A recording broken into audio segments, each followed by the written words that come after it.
por estar acá, es muy emocionante. Quiero agradecer a Flor, a Julián, a Alexis del grupo de Arqueología Histórica de Tucumán y a la cátedra de Introducción a la Arqueología de la Universidad Nacional de Tucumán. Y bueno, como contaba un poco Julián, les voy a relatar, para no aburrirlos, traje algunos videos así, matizamos, un poco el derrotero de mi carrera en función. A ver si no cambia este. ¿Cambio de acá? Sí. Ahí va. Ahí está. Bueno, un poquito contarles. Cuando somos estudiantes, ingresamos a un campo disciplinar, a una disciplina científica, cuando vamos creciendo en ese campo, de alguna forma vamos formando parte de esa historia, ¿no? Algo que ya viene con una trayectoria, con una historia, pero vamos viendo los cambios en esas disciplinas, el surgimiento de campos disciplinares, ¿no? Que se asemejan un poco, por eso traje esta imagen de las famosas mamushkas, que bueno, quise meter las mamushkas del mundial que encontré, pero me di cuenta después que era un mundial viejo. Hay jugadores que no son los jugadores del mundial campeón, pero bueno, viene casi igual, ¿no? Esa idea de la gran muñeca que es la arqueología, distintos campos disciplinares que pueden incluirse uno dentro de otros, aunque algunos no tienen límites tan precisos como para quedar dentro unos de otros, ¿no? Pero en ese sentido, les voy a contar un poco. Yo sé que ya ustedes saben porque hablé con Flor, así que no me voy a extender mucho en la historia de la arqueología histórica, pero sí en cómo se fue conformando el campo en la arqueología argentina desde que yo ingresé como estudiante a fines de los 90 hasta la actualidad, y ya metiéndonos dentro de las mamushkas, pasar así a la especialidad en la cual yo fui desarrollándome, que fue la llamada arqueología de frontera, que también le pusieron arqueología de fuertes, de fortines, de asentamientos militares, etc.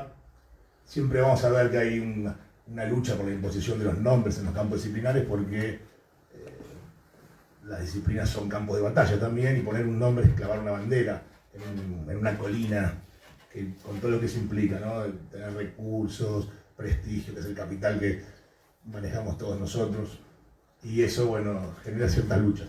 Cuando uno, bueno, y hablando específicamente de luchas, la introducción a otro de estos campos, que es relativamente más reciente, que es la arqueología del conflicto y del conflicto moderno. Bueno, cuando yo empecé como estudiante, en mitad de la década del 90, yo tomé igual una licencia bastante amplia, cuando terminé la secundaria no ingresé a la carrera rápidamente. Bueno, empecé a estudiar en la facultad, y no sé cómo será ahora, pero en ese momento, si vos querías trabajar en un equipo de investigación, tenías que golpear puertas, no había mail. Bueno, recién empezaba, no había, al principio no había. Pero bueno, tenías que golpear puertas, que señora Tarragó, quiero trabajar con usted, o no, digo a alguien por decir nombres conocidos. Y a mí eso mucho no me gustaba. Y yo tenía una idea de la arqueología que no era lo que, o un imaginario de la arqueología que no era lo que vi en la carrera, ¿no? A mí me gustaba, estaba un poco obnubilado con las legiones romanas y la guerra del Paraguay, pero bueno, en mi carrera me encuentro, por supuesto, con una intensa arqueología prehispánica de cazadores-recolectores, sociedades andinas, etc. Caigo de casualidad, porque faltaba alguien por una campaña, en un equipo que iba a estudiar un fortín, después voy a contar, el equipo de la doctora Tapia, y ahí ingresé en un campo que se estaba debatiendo intensamente en los 90, que fue la arqueología histórica. De esta forma, mi generación fue la primera generación que se abocó a estudios arqueológicos históricos de principio a fin. En cambio, nuestros mentores, porque en el caso mío la doctora Alicia Tapia, o el doctor Manuel Ramos, o Facundo Gómez, el doctor Facundo Gómez Romero, ellos hicieron un switch, hicieron un cambio, pasaron de trabajar en el túnel, por ejemplo, en Tierra del Fuego, a trabajar en fortines de frontera, con todo lo que eso implicaba. En los 90 la discusión, que fue muy álgida, era si era necesaria una arqueología histórica cuando hay una ruptura clara epistemológica entre la arqueología y la historia. Los historiadores se metieron en la discusión también, aduciendo que ¿para qué investigar si ya está todo escrito, está todo en las fuentes? Lo cual obviamente no es así. Y después la discusión entre colegas sobre el peso epistémico de las evidencias, si había que supeditarse las fuentes, si las fuentes servían para construir hipótesis, o si el registro arqueológico era lo que mandaba, o una visión integradora que en definitiva fue la que prevaleció. Y en eso operaban grandes paraguas teóricos, ¿no? En esta danza y transición que había entre el procesualismo y el postprocesualismo. No voy a extender con esto, que imagino que están todos ya imbuidos en estas corrientes teóricas. La cosa es que... La cosa es que la disciplina empezó a crecer y ahí tenemos, esta estadística es real, pero me quedé ahí en 2012, pero continuó, ya hubo desde el 2000 un congreso de especialidad, antes había algunos tímidos trabajos en congresos nacionales, por ejemplo, pero el crecimiento fue parejo y fue en aumento, al punto de que yo me atrevo a decir que la arqueología histórica es la disciplina que más ha crecido dentro de la arqueología argentina desde hace 25 años al presente, que es más o menos el tiempo que yo estoy metido ahí adentro.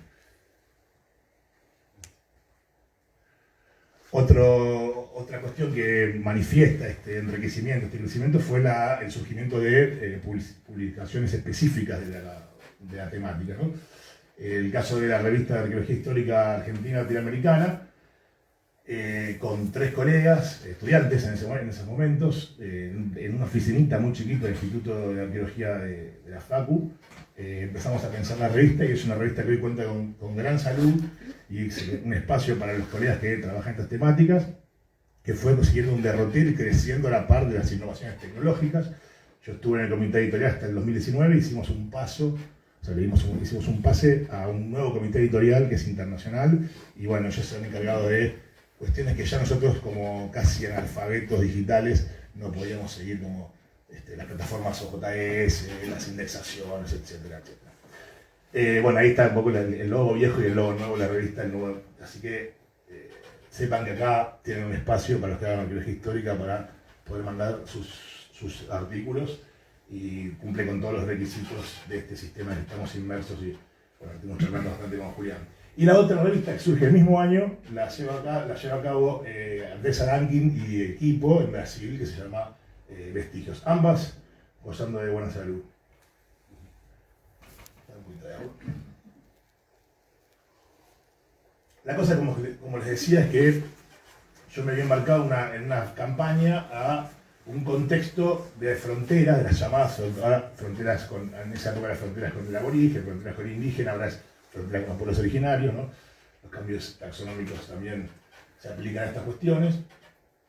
Y entré en esta temática de la mano de Alicia Tapia, y me fueron dirigiendo, como supongo tal vez sucede actualmente también, en el estudio de un material específico, ¿no? Algo tradicional en la arqueología. Vos te dedicas al lítico, vos te vas a cerámica, vos te... A mí me tocaron los metales históricos, voy a contar un poquito. Pero la cuestión es que los estudios de frontera, que estaban siendo también al mismo tiempo abordados por la etnohistoria, la historia tradicional básicamente entendía a las fronteras como un espacio liminal, dicotómico, ¿no? Donde estaban la civilización o los blancos, los criollos, hispanos, de un lado, y las parcialidades étnicas indígenas del otro. Y la revisión antropológica, histórica y arqueológica empiezan a ahondar en una cuestión de la frontera como un espacio poroso, como una membrana, un área de intercambio fluido, donde, si bien el conflicto es la tónica potencial, hay un montón de relaciones sociales entre actores múltiples. No solamente los militares y los indígenas, sino también comerciantes, pobladores rurales, pulperos, etc.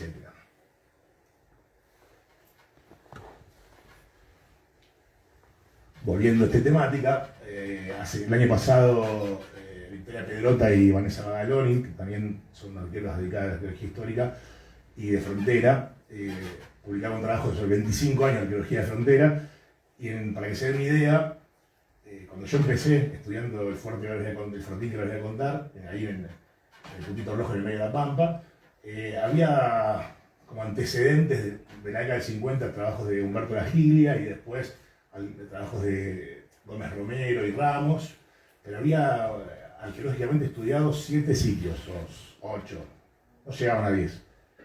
En la actualidad hay 237. Eso para que también dimensionen. Dentro de la propia arqueología histórica, este tipo de arqueología también es el que más ha crecido. Y más diversificado. Ahí tienen los tipos de asentamiento que, bueno, que Victoria y Vanessa presentan, que hayan estado la cuestión, un estado del arte, algo muy que tenemos que hacer todos cuando vamos a investigar alguna temática específica. Desde ahí nos vamos a parar para después decir lo que tenemos que decir.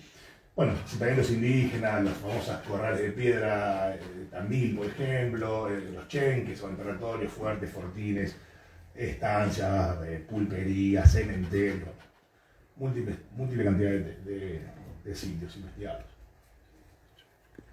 Y acá yo es donde entro en el equipo de Alicia Tapia, después hacemos un subequipo en el cual los objetivos eran caracterizar los procesos de construcción social de los paisajes de frontera en 2 sectores, uno en la provincia de Buenos Aires y otro en el norte de La Pampa, contemplando un lapso temporal desde 1830 aproximadamente hasta 1930, ¿no? La constitución de ese mundo de frontera hasta su supuesta desaparición y dilución en el mundo rural que culmina con la crisis del 30, donde la Argentina granera del mundo deja de ser tal. Hay una destrucción de un fortín de la expedición con encima de Moreno.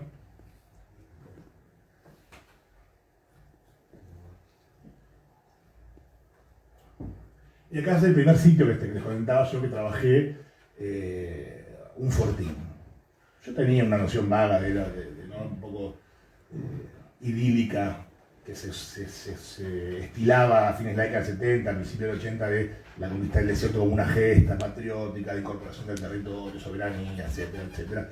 Cuestión que obviamente ha sido más que discutida y rebatida por la historiografía, por la etnohistoria y la arqueología. Y un fortín, en mi cabeza, era un asentamiento militar defensivo. Pero no, el primer fortín que yo voy a trabajar es en esa elevación, y es simplemente fue un campamento de ocupación de 6 meses que aparece mencionado en una sola fuente al pasar. La cuestión es que cuando empiezo a trabajar, el equipo de Autora Tapia, se hicieron varias campañas, se excavaron varias cuadrículas y se pudieron entrenar distintas áreas funcionales dentro del fortín, y específicamente, algo muy interesante, era que había un área de descarte de vidrios, pero los vidrios estaban distribuidos en un patrón bastante raro, porque era en forma de abanico. Estaban los vidrios fragmentados y en forma de abanico, a lo que se postuló que podía ser un campo de tiro, el famoso disparar la botella. Y Alicia hizo una sola estudio actualístico de arqueología experimental con tiradores y botellas en campo con palos, y el patrón de dispersión era exactamente ese, lo que se pudo inferir que, bueno, los soldados tenían una logística pésima de alimentación, los restos faunísticos así lo mostraban, mucha fauna local, armadillo, ñandú, pero estaban bien munidos de armamento.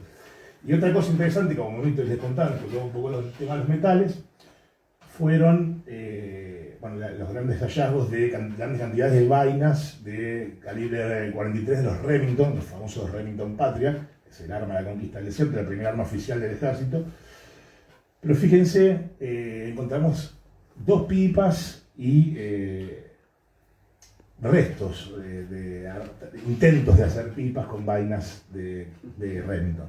Esa pipa, como la ven ahí, es un cartucho cortado al cual se le segmenta desde el cuello para arriba, se le hace un orificio entre el culote y la base, se le inserta un hueso hueco de ave, obturado con textil, que es un lino, y fumaban como si fueran pipas de caolín, fumaban, no sabíamos qué fumaban, así estuvimos como casi 20 años sin saber qué fumaban, y hasta que hicimos un estudio palinológico hace poquito, y bueno, yo les doy, ¿qué fumaban? ¿Tabaco?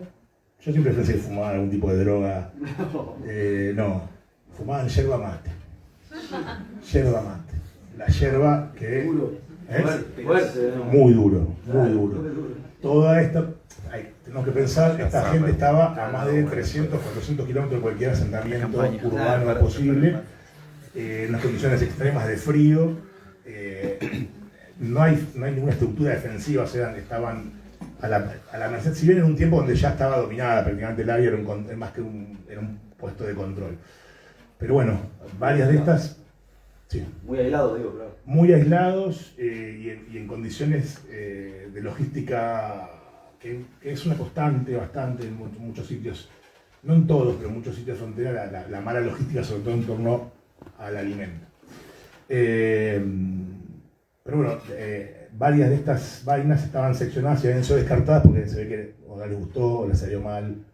Eso fue encontrado en uno de los basurales. Y es aquí que voy hacia a donde me fui metiendo un poco porque era lo que el equipo necesitaba y un poco también me empezó a gustar, ¿no? Y esa es una cualidad que capaz como futuros investigadores te tiene que gustar lo que estás haciendo, ¿no? Uno puede ayudar a un equipo, pero te tiene que gustar lo que estás haciendo. En este caso a mí me gustó el tema de estudiar artefactos metálicos históricos, en donde realmente en ese momento de la historia de la arqueología argentina solamente estaban los estudios de arqueometalurgia del noroeste argentino, como los estudios de Luis González o de Carlos Angiorama, pero no de material histórico, estamos hablando de materiales de la segunda revolución industrial en este caso. ¿Qué nos podría informar técnicas específicas, físico-químicas, más complejas dentro por eso pongo estos conjuntos así que se intersectan, ¿no? Desde la arqueometría a la arqueometalurgia, en torno a estos materiales. Después vamos a ver algún casito. Lo importante, vuelvo a la idea de la arqueología en sí. La arqueología tiene algo que para mí es lo mejor que tiene, que es un trabajo en equipo. Es un esfuerzo colectivo, es una producción colectiva. Ningún arqueólogo trabaja solo. La realidad es esa. Después si firma solo el artículo, o sea, eso es otro tema. Pero ningún arqueólogo trabaja solo. Y entonces cuando uno trae un equipo, lo que tiene que notar es que ese equipo se cohesiona y, voy a hacer mis metáforas rugbyísticas, perdón, pero es como un gran scrum, vos te juntás, vos te gusta algo, te especializás un poco en eso, pero sabés lo que hace el otro y empujás para el mismo lado. Entonces eso tiene que ser un equipo. En este caso nosotros, la verdad que formamos un buen equipo y estuvimos trabajando y ahí puse el invierno. Ahí se viene, eso es lo que se viene. Nosotros estuvimos trabajando y fuimos, no me gusta, quedó mal como ser el fundador, pero bueno, fuimos miembros originales del grupo de arqueometalurgia de la Facultad de Ingeniería de la Universidad de Buenos Aires. Y yo pasé en ese sótano, en ese laboratorio, y dos veces por semana desde el 2004 hasta el 2019. Y ahí, bueno, varios de los colegas, Nicolás Ciarlo, Manuel Montanari, lo agarré justo conmigo, es un bizcochito pobre. Pero bueno, ahí hacíamos distintos tipos de estudios, aquello que podíamos hacer en un laboratorio de la universidad, por ejemplo, más que nada ensayos metalográficos o ensayos de dureza. Para los estudios físico-químicos más específicos íbamos a la CONEA, por ejemplo, cuando el INDI está activo, ahí pueden hacer estos tipos de estudios, microscopio barrido electrónico, difracción de rayos X, etc. Pero en sí la arqueometalurgia, ¿no? Que es esta disciplina que estudia la metalurgia y esas actividades vinculadas, asentamientos, prácticas, etc., desde la antigüedad hasta el pasado reciente, nos permiten averiguar o obtener información de esos objetos, por ejemplo, lugares de procedencia, qué materias primas se utilizaron, sobre todo las técnicas de fabricación, ¿no? Y ahí nos vamos a las cadenas productivas, si quieren, para ir a teoría más conocida. Los rastros de uso, en el caso de la pipa, cómo la cortaban, la cincelaban. Se puede estimar cronologías relativas a partir de, por ejemplo, los estudios de las estructuras metalográficas. Bueno, y ir hacia las prácticas humanas, que es lo que realmente nos interesa. No quedarnos con lo novedoso de la técnica, sino ir, bueno, ¿qué pasaba en el asentamiento? Estas técnicas dan un poco más de información. Ahí puse el Scrum, pero lo dije antes. Ahí está el dibujito del Scrum. Yo estoy por ahí con los Pumas. Hice una publicidad hace mucho tiempo.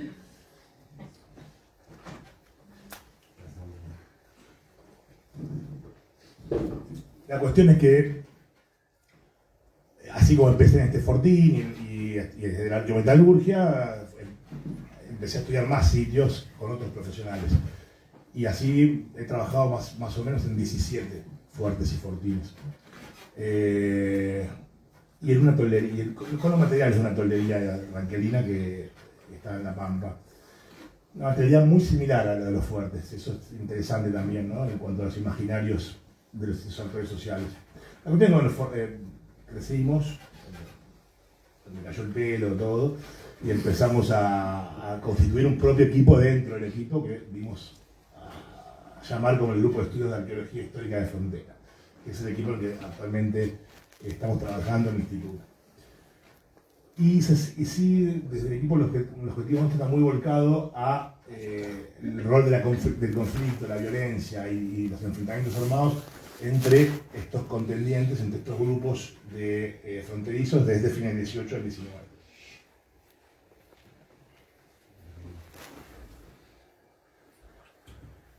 El sitio que estamos trabajando actualmente, uno de ellos, es el Fuerte Cruz de Guerra. A todo esto, vinculado un poco con el tema de la arquimetalurgia que estaba hablando antes,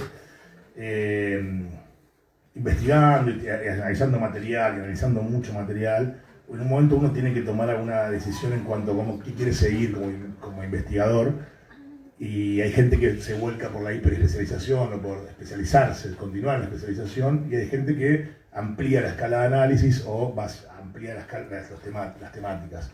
Yo en mi caso yo tuve ese dilema y me fui por ampliar las temáticas de estudio, siempre relacionadas, pero no quedarme en el estudio de un material, lo cual está muy bien, porque vuelvo a la idea del Scrum y del equipo. Todo equipo necesita diversidad, pero todo equipo tiene que tener los mismos objetivos. Es empujar, para alcanzar esos objetivos. Pero bueno, esa era un paréntesis. Pero bueno, volviendo a este fuerte, el Fuerte Cruz de Guerra. Cruz de Guerra es un paraje que aparece mencionado en las fuentes históricas, en los documentos históricos, desde el siglo XVII, porque hay una laguna de aguas permanentes, recurso crítico en el área pampeana, en el desierto, y como un punto de interacción entre distintas parcialidades étnicas. La cuestión es que como está ubicada la laguna entre dos grandes rastrilladas indígenas, caminos que conectan, por ejemplo, en el caso de la provincia de Buenos Aires con Chile, caminos chilenos, o la provincia de Buenos Aires con las Salinas Grandes en La Pampa. Es decir, ahí se ve un poco las Salinas Grandes y caminos chilenos. Era un punto estratégico y su dominación era importante. De esta forma, hacia 1828, un poquito antes de la Revolución de la Valle, Manuel Dorrego, manda fundar un fuerte en una línea que ya venía avanzando desde 1823. Se funda Tandil, la expedición Martín Rodríguez. Bueno, Dorrego dice, bueno, vamos a extender un poco más la frontera hacia el sur y el oeste, y se establece la línea entre Bahía Blanca, Cruz de Guerra y el Fuerte de Federación, que hoy es Junín. Este fuerte es el único que queda con una traza, ahora viene un videito, ¿sí? Una traza global, el único que queda sin intervención urbana, digamos, sin expansión de las ciudades. Lo construye un ingeniero francés que era mano de obra napoleónica, que también hace los planos de Bahía Blanca y de Corrientes. Y, como les decía antes, era un real estratégico militar muy importante para controlar ese espacio. La ocupación termina en 1859, se ve que no pudieron controlarlo bien porque un balón indígena los prende fuego y se acabó el fuerte. Hay un video, me parece. No era tan fuerte. Era fuerte en un momento. Está ahí, perdón. No tiene que ver. Ni video ni después. Bueno, ¿cómo empezamos a trabajarlo? Primero, obviamente, con todo un diseño de investigación, sigue una serie de pautas que uno escribe en el papel, pero el papel no siempre es como uno sigue ese derrotero, pero siempre hay que hacer el diseño, que es lo que nos va a orientar de una forma u otra, incluso si queremos subvertirlo. Empezamos trabajando con información histórica, cartográfica y con imágenes satelitales, y a partir del sistema de información geográfica poder georreferenciar esas imágenes históricas con las imágenes satelitales. Ya no sé si ven en el Google Earth, ya se ve un poquito ahí algo, ¿no? Uno de los baluartes. Y bueno, así superpusimos 3 mapas diferentes de este fuerte. Y ahí les mando un video. Disculpen la música, pero nuestro dronero colombiano es afecto al heavy metal.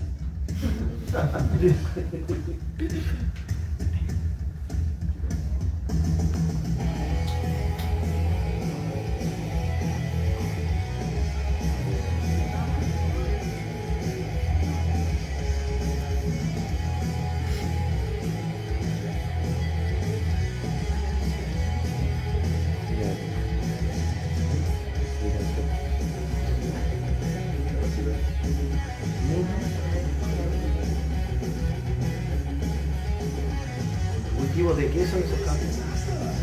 De acá para acá está destinado a las vacas. Y para allá cultivan arvejas, soja, maíz. Ese cuerpo siempre cultivado y a veces cultivan algo, a veces no. Lo interesante es que muy poca material intrusivo, muy poca basura rural, casi nada. Nosotros empezamos en este sitio antes de los drones. Para lograr esto, en 3 campañas habíamos hecho esto. En un vuelo la tecnología en sí. Ahí con nivel óptico, la regla. Igual nos sentimos contentos porque nos salió. Encontramos los baluartes, pudimos ver los baluartes, pero después vino el dron y chao. Todo hermanito. No, los drones, la verdad que ha cambiado. Es impresionante. Ha cambiado mucho el trabajo de campo. Bueno, hablando de los drones, más allá que pueden filmar y fotografiar, te permiten después hacer distintos tipos de modelados, de terreno digital, de elevación, etc. O registrar, incluso hacer fotogrametría de las cuadrículas. O sea, imagínense que el sitio tiene 400 metros de lado y nosotros hicimos dos pequeñas cuadrículas, una de 2x2 y una de 3x2. Y dimos con un basural y dijimos, no, bueno, paremos porque tenemos que hacer otra cosa, ¿no? Fíjense las dimensiones, corral, perdón. Y ahí pasamos de qué hacemos. Bueno, ¿no? Los estudios geofísicos era lo más relevante para hacer, sobre todo para hacer un georradar. Pero el georradar, los estudios geofísicos en general, tienen un costo bastante elevado. Y tenemos algunos PCT, algunos subsidios, no nos daban entre los rubros juntando para hacer. Entonces diseñamos, esto lo presentamos en el Congreso de allá, de La Plata, diseñamos una prospección con detectores de metales de forma no invasiva, o sea, no excavando nada, sino tomando, ahí está la 420 metros cuadrados, tomando la información que el aparato en sí nos da, que es la información el aparato te brinda información vinculada con un hallazgo aislado o concentraciones de hallazgos, te brinda una profundidad relativa y te brinda el tipo de material, si es una aleación, si es hierro, y si es material moderno, por ejemplo, como níquel o aluminio, también te da una idea. Algunas cosas aparecían en superficie, porque hay un camino en el medio del fuerte, que eso es bastante interesante también. Ahí se ve el camino. Bueno, ese camino pasa exactamente por la puerta del fuerte. Estaba la puerta, en una puerta 2, un portón.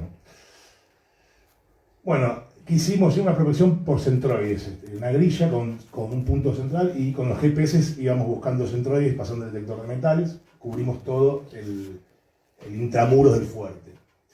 Pero simplemente registrando estas cuestiones y que les contaba antes. Y de esta forma hicimos después, con el sistema de información geográfica, que es el doctor Briscoe, mapas de calor y mapas de densidad kernel. A lo cual le superpusimos estas cartografías históricas que les contaba antes. Entonces fíjense, ahí están superpuestas tres de los mapas y las densidades nos están dando bastante agrupadas en donde estaría la comandancia, la plaza de pólvora, el cuartel, aunque también estaba la guardia. Pero esto que nos indica, bueno, nos puede orientar próximas campañas para hacer una intervención en el terreno. O paso previo y con dinero ya más acotado, decir, bueno, al georradar le pido un cuarto del fuerte, no todo el fuerte, un cuarto que va a salir más barato para los estudios, para detectar anomalías más profundas, porque esto que te está dando es un material que está entre de 0 a 30 centímetros. Pero bueno, era una estancia, nosotros llamamos la protección económica. Pero nos chica el universo, exacto, y con lo que tenemos. Y es un uso de una herramienta que tiene muy mala prensa por todo lo que sabemos del detectorismo, que después voy a contar. Bueno, estas son las pequeñas cuadrículas que habíamos hecho, una intramuros y una extramuros. Dimos con un basural secundario donde todo el material era faunístico o era específicamente tecnología bélica o vestimenta militar. Y después sí, en un extramuros hay un pequeño monte que coincide perfectamente con las caballerizas de la información cartográfica histórica, pero coincide también, esto también es un tema que vamos a tratar un poco, vamos a charlar, con la memoria oral de los pobladores del campo y del pueblito cercano que dicen que es el cementerio, ellos dicen que es el cementerio indígena, pero en una pequeña cuadrícula que todavía no está terminada, lo que hemos encontrado es una distribución impresionante de clavos de sección cuadrangular, o sea, clavos de hierro forjado, que en un principio a mí me parece que atribuirse a una caballeriza, pero habría que seguir a ver si los imaginarios populares no están tan errados.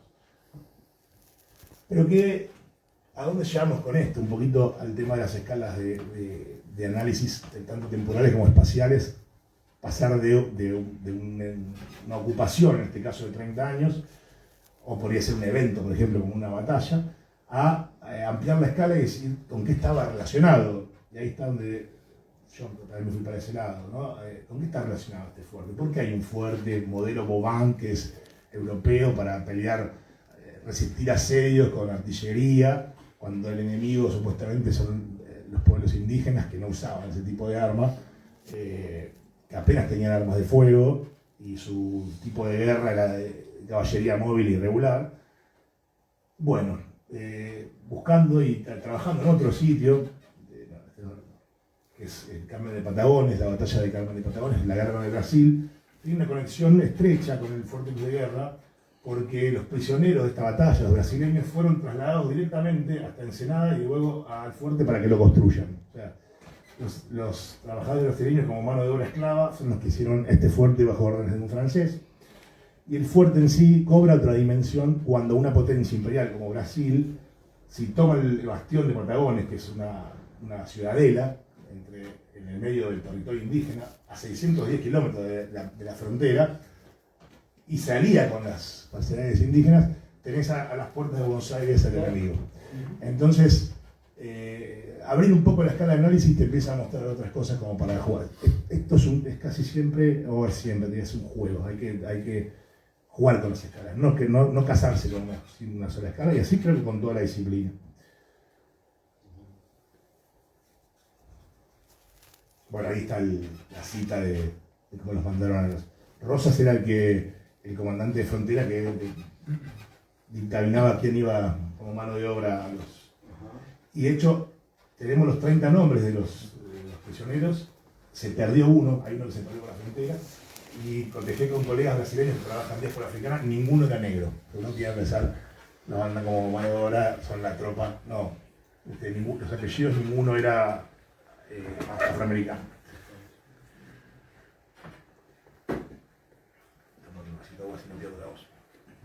Creo que se escucha este parate, ¿no? ¿Se lo escucha bien? Sí, se lo escucha bien.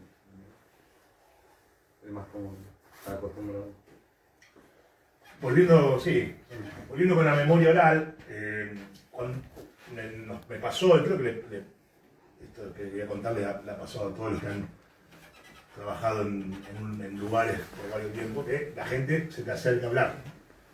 Vos estás trabajando en la cuadrícula, y la gente se te pone a hablar. Y lo que nos acercaban yo soy descendiente de una cautiva, mi tatarabuela era cautiva, y te venía a contar relatos sobre cautiverio, el cautiverio blanco por parte de Raqueles, Pampas. El cautiverio indígena no lo cuenta nadie, ¿no? Está como naturalizado. En las fuentes aparece esto porque es la mujer la que es raptada y mancillada por el indígena, y después cuando vuelve es estigmatizada y nadie quiere saber nada. O sea, sirve mientras es cautiva. Pero bueno, yo empecé a recopilar todos estos.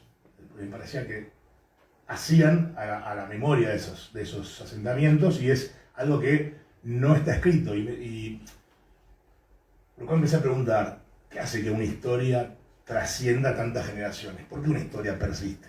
Esa es una pregunta que todavía no puedo responder, por supuesto. ¿Qué es lo que hace que una historia persista? Y así que fuimos juntando. Este es un tema que, bueno, lo he dejado abandonado, estoy esperando que algún estudiante lo retome. Debemos tener más de 10 relatos de cautiverio, de gente de Bolívar, de gente de Azul, de gente de Tapalqué. Y este caso específicamente, la señora Gregoria Casas de Duberti, es la bisabuela de esta señora, Sofía Durán, que yo la entrevisté con 93 años, que escuchaba de primera mano a su bisabuela contar la historia del cautiverio. Todos los veranos le contaba la historia del cautiverio. Y ella se la transmitió a su hija, y su hija a su nieta, y su nieta a su bisnieta. Entonces, entrevistamos a todas por separado, y la señora escribió su relato, lo que está publicado en la revista, si les interesa después les paso el link. Una historia muy fuerte de cómo fue capturada la mujer, cómo se la llevaron a las tolderías, qué le hicieron las chinas que le tenían envidia. Siempre está solapada el tema de la violación, el forzamiento. Está meses y se escapa con otra cautiva, vuelve a 9 de julio, donde fue capturada, y se encuentra que su marido estaba con otro, y lo saca a escopetazos y se queda con la casa. Y lo que se transmite en la historia es que la mujer se hizo fuerte por lo que le tocó vivir, y transmitió esa fuerza a su línea femenina, a su línea de descendencia, a su matrilinealidad, si se quiere. La cosa es que no dejaba de ser un relato de memoria oral, y uno tiende a pensar que la memoria es creativa, la memoria tiene muchos huecos y olvidos, lo cual es verdad, y no es una debilidad la memoria, sino es una fortaleza la memoria, la creatividad. La cuestión es que buscando información sobre Fortes apareció el interrogatorio que hace Federico Barbará, oficial de frontera en Azul, a la cautiva que se había escapado Gregoria Casas de Duberti. Y es casi un calco lo que cuenta el documento que ellos no conocían, como lo que contaba Sofía. A excepción de que a Barbará no le interesaba el sufrimiento de la cautiva, le interesaba cuántas lanzas había, cómo estaba la disposición, era un interrogatorio militar. Este es un tema que me parece que nosotros no tenemos que dejar, por más que estudiemos incluso cuestiones muy lejanas en el tiempo. Siempre hay un vínculo de la comunidad con eso. Y bueno, y las representaciones, los imaginarios, la memoria construyen ese vínculo y construyen ese espacio también. Y acá, bueno, unas cuestiones, esto, ¿no?, que les estaba contando recién, qué aportes tiene la memoria a los estudios de arqueología histórica y de arqueología también, ¿no? Permiten, si vamos a las cuestiones más a escala espacial, permite, por ejemplo, ubicar sitios, permite conocer prácticas, permite inferir cuestiones vinculadas con los artefactos. O sea, hay un feedback, hay una retroalimentación entre la memoria y la práctica arqueológica, la memoria de las comunidades, y genera nuevas expectativas. Nosotros pudimos armar todo el derrotero, por ejemplo, de Jerónima, desde que la capturaron hasta que se escapó. Capturada en 9 de julio, llevada al Caldenar Ranquelino y vuelta por Azul. Acá estamos entrevistando a un veterano de guerra de Malvinas, porque bueno, son otros temas que estamos trabajando sobre la memoria, ¿no?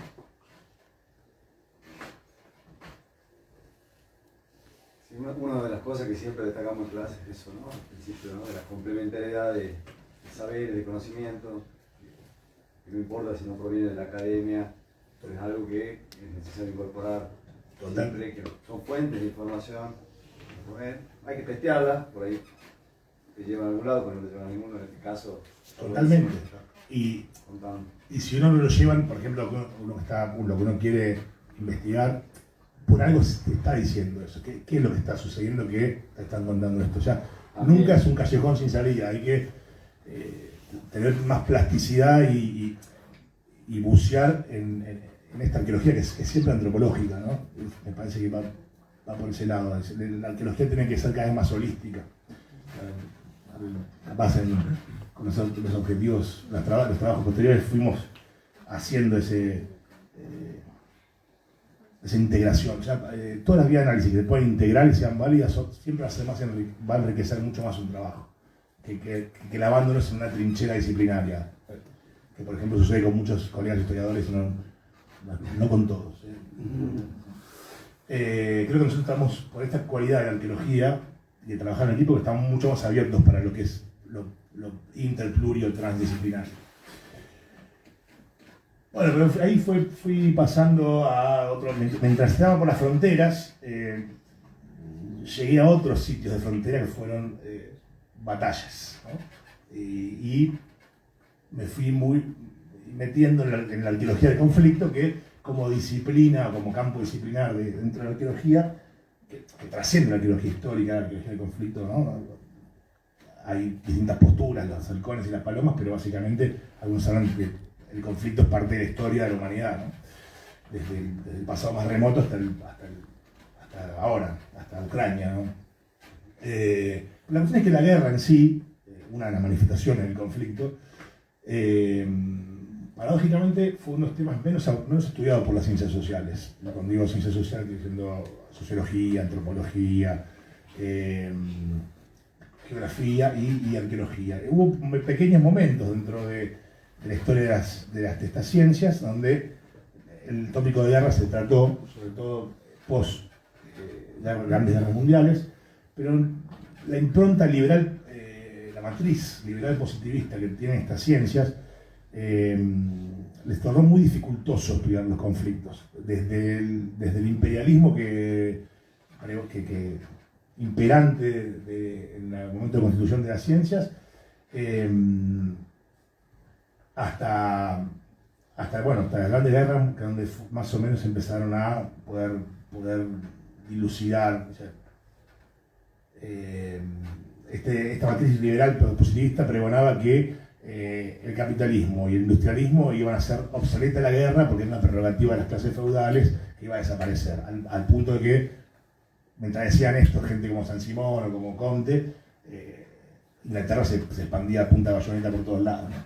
Entonces eso también tiene que hacernos pensar entre la relación teoría y realidad, ¿no? Es algo para siempre andar pensando qué estamos diciendo teóricamente ahora y qué pasa en el mundo.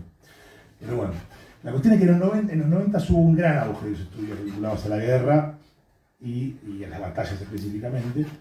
Y esto, según distintos arqueólogos, como Lawrence Keely o Roberta Gilchrist o Nicholas Sanders, se debe a un montón de cuestiones básicamente eurocéntricas, ¿no? Vamos a ver que son el colapso del mundo bipolar, de la Guerra Fría, donde la Guerra Fría constituyó dos grandes metanarrativas, donde todo se subsumía en un bloque o en otro, y todos esos conflictos previos y que se fueron haciendo al calor también de la Guerra Fría estaban velados, y cuando cae la cortina de guerra estallan. Estamos hablando, por ejemplo, de la Guerra de Bosnia, a las puertas de Europa, lo sorprendió muchísimo. Pero también, y esto sí está vinculado con los estudios de la memoria, el boom de los estudios de la memoria por la desaparición de la desaparición física de los veteranos de guerra de la Primera y Segunda Guerra Mundial, y también, por supuesto, con los crímenes de lesa humanidad del nazismo, ¿no? De la Shoah.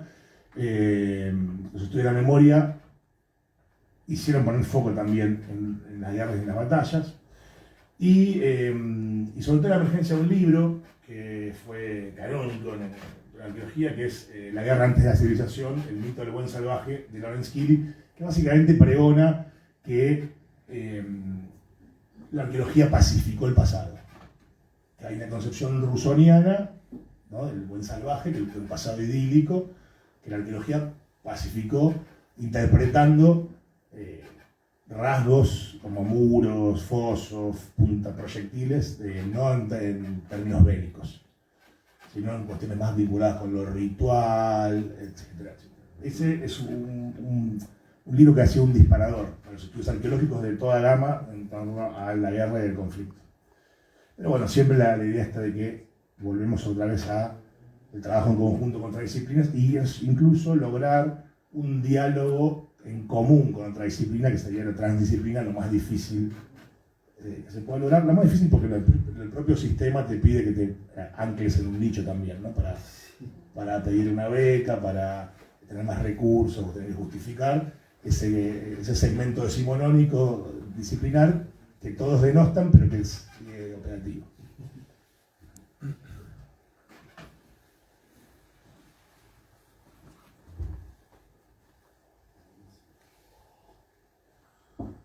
La cosa es que al calor de estos cambios en la década del 90, se constituyeron en distintos lugares del mundo campos disciplinares que buscaron poner un nombre. La arqueología del conflicto, de la violencia, de la guerra, arqueología militar.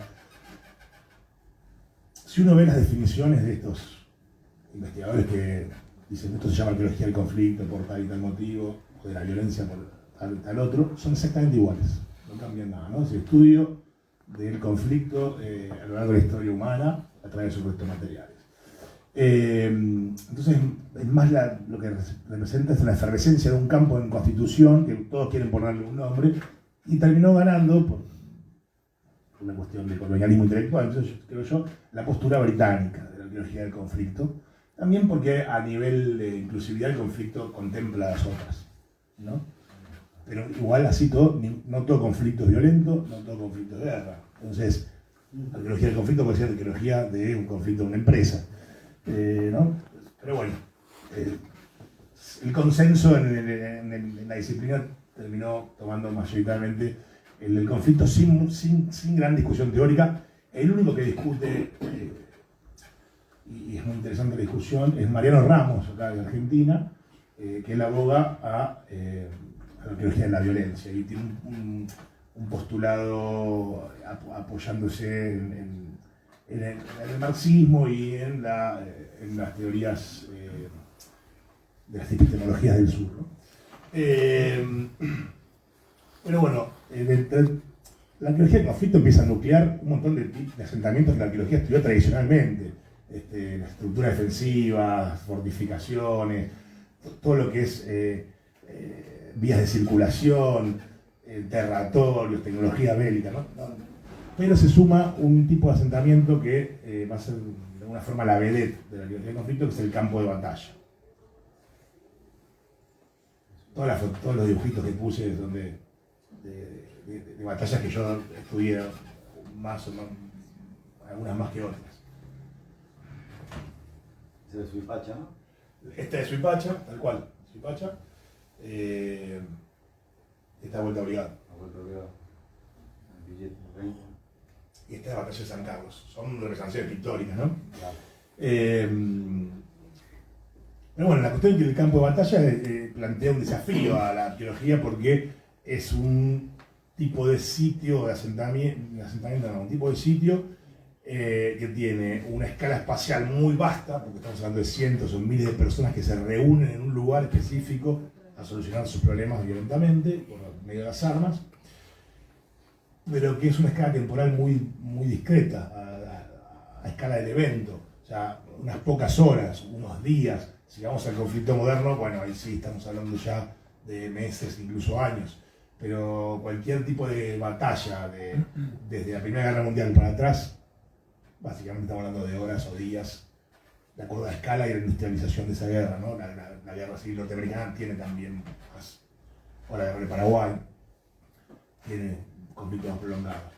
Pero bueno, es un yacimiento arqueológico, tiene estas características, y la arqueología puede ofrecer mucha información, determinar los límites, los poderes del fuego, la dinámica de la batalla, es decir, movimientos de tropa, estructuras defensivas, estado de la tropa, en el caso de trabajar, por ejemplo, con fosas comunes.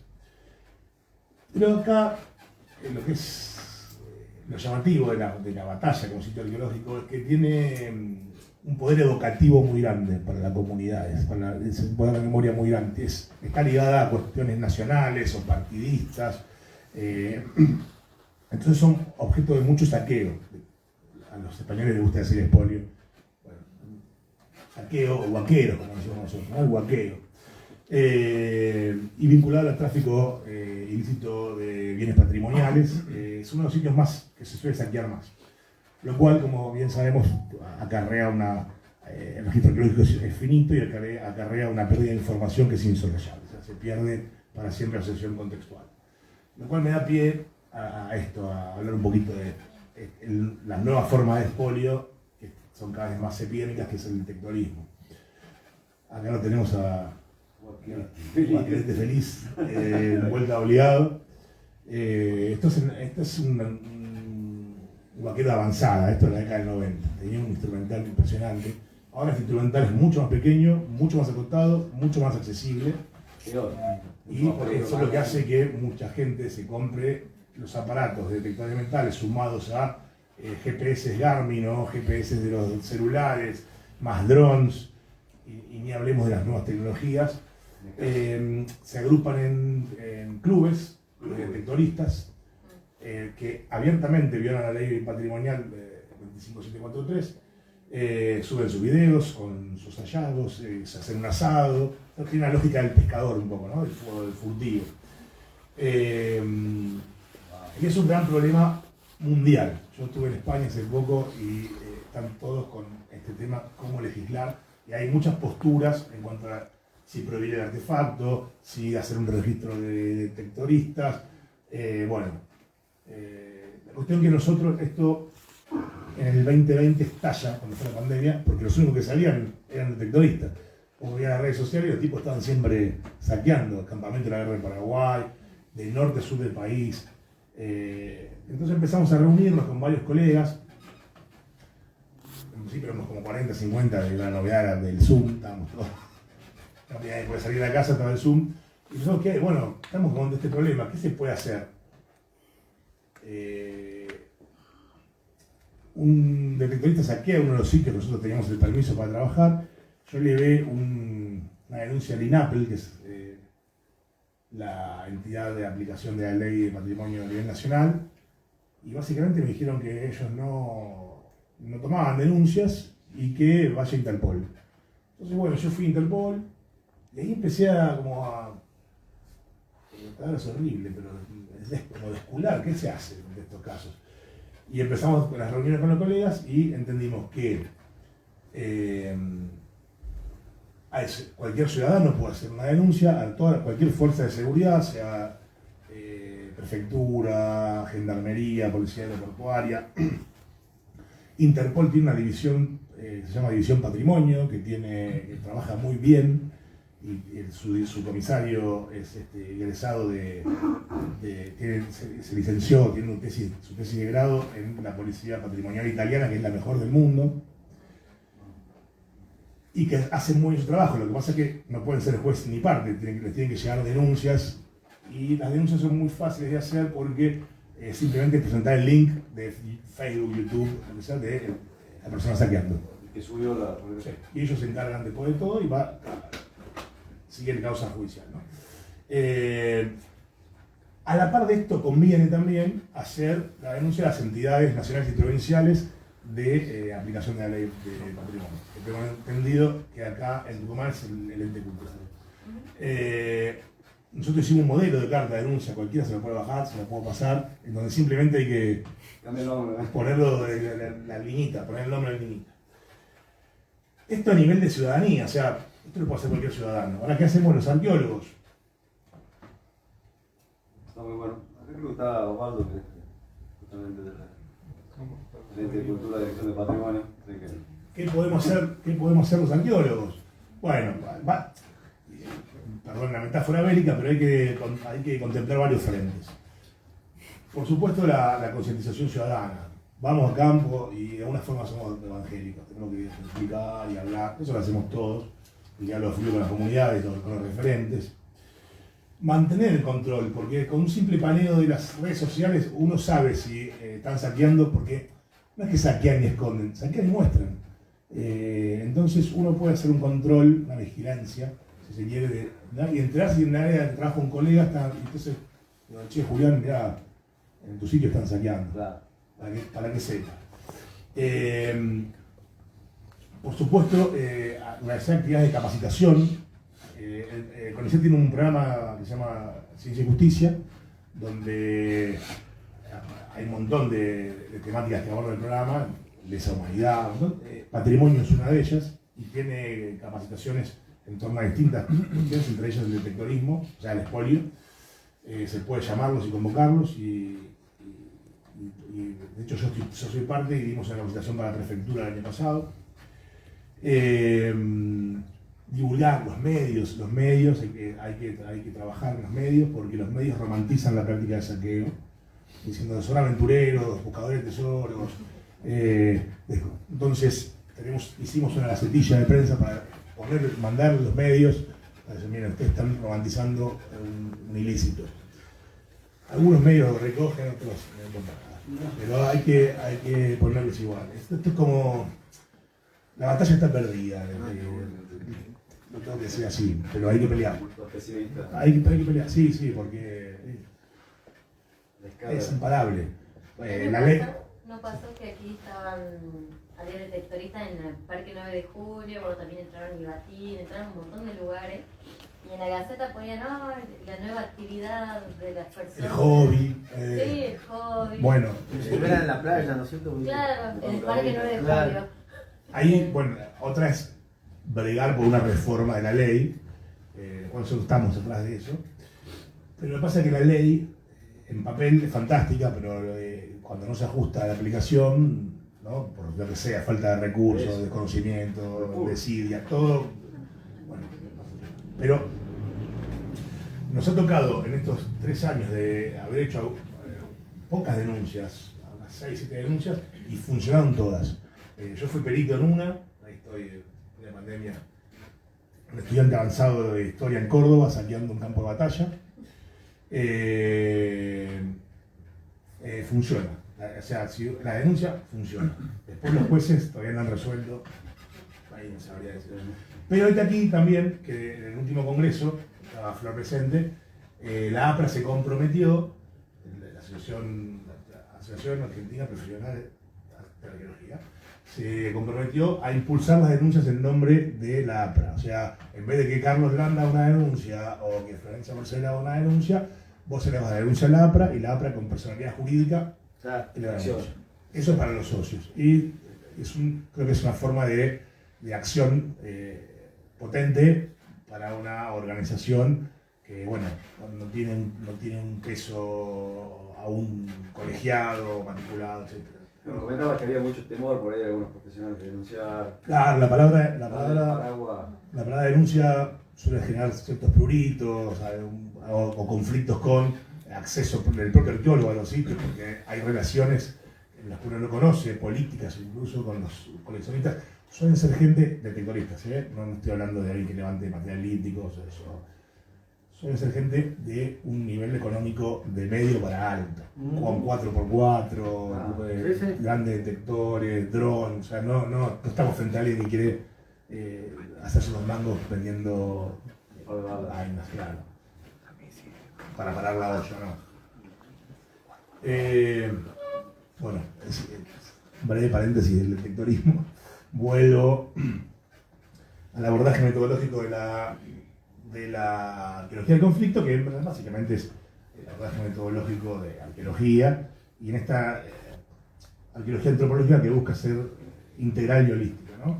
Desde los métodos de prospección, detección, análisis espacial, todos los métodos de arqueología conocidos, excavaciones, etc., al estudio de las fuentes documentales, ¿no? Con el tema de la arqueología histórica, pero básicamente los del conflicto.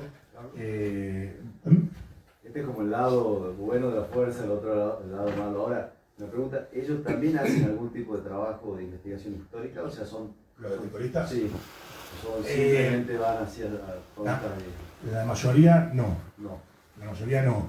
Hay uno que otro que hace detecta una bala Minié y entonces te saca una infografía de Wikipedia, te pone bala Minié, usada, y divulga.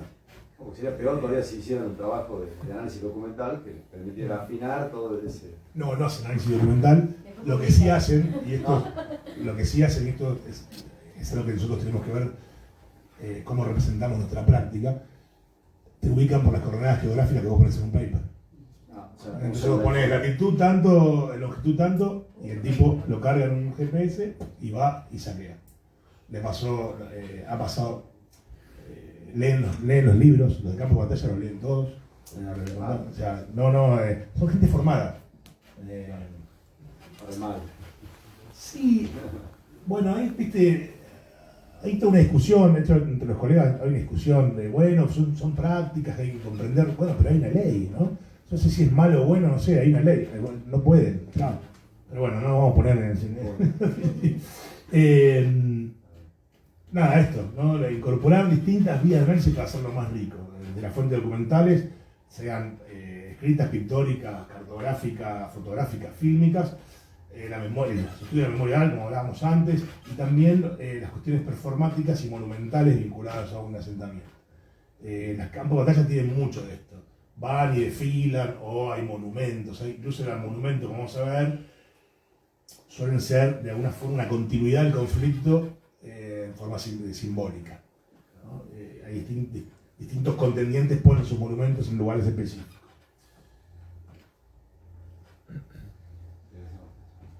Ahora, las críticas a la arqueología del conflicto y más que nada esta arqueología del campo de batalla es que nacen y tienen una estrecha ligación con la historia militar. El estudio paradigmático de los campos de batalla y la arqueología que lanza la arqueología del conflicto es el estudio del campo de batalla de Little Bighorn en Estados Unidos. No sé si están familiarizados, pero Little Bighorn es el aniquilamiento de la 7ª Brigada de Caballería del coronel Custer por parte de los pueblos de las planicies norteamericanas, que la historiografía norteamericana y Hollywood después, que es una gran maquinaria propagandística, lo convirtió en el mito de la americanidad, el mito de murieron con las botas puestas, pelearon hasta el último hombre. Los estudios de Fox, que empezó en 1983, y cerraron hace poco el estudio del sitio, demuestra en realidad a través de la distribución de los artefactos bélicos, tanto de las planicies de los indígenas como de los de caballería, que lo que se produjo fue un pánico y un desbande, y que los Cheyenne, los Blackfoot, los Sioux los cazaban como patos. ¿Qué es lo que suele pasar en cualquier conflicto cuando se desbanda? Si hay lugar para escapar, la gente escapa, la gente pelea hasta el último momento cuando está contra una pared. De hecho, Sun Tzu ya lo dijo hace mucho, ¿no? Nunca corres al enemigo, dar un lugar de escape. Pero bueno, esa génesis del campo fue en mojarle la oreja a la historia militar. Esa historia de los grandes hombres, las grandes batallas, los generales, la táctica, la estrategia, ¿no?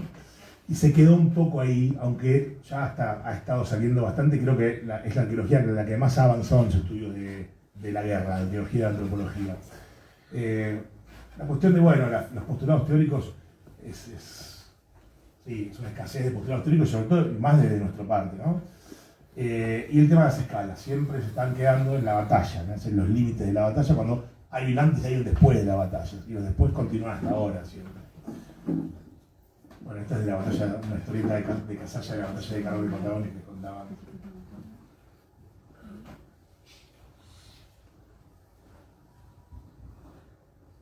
La cuestión es que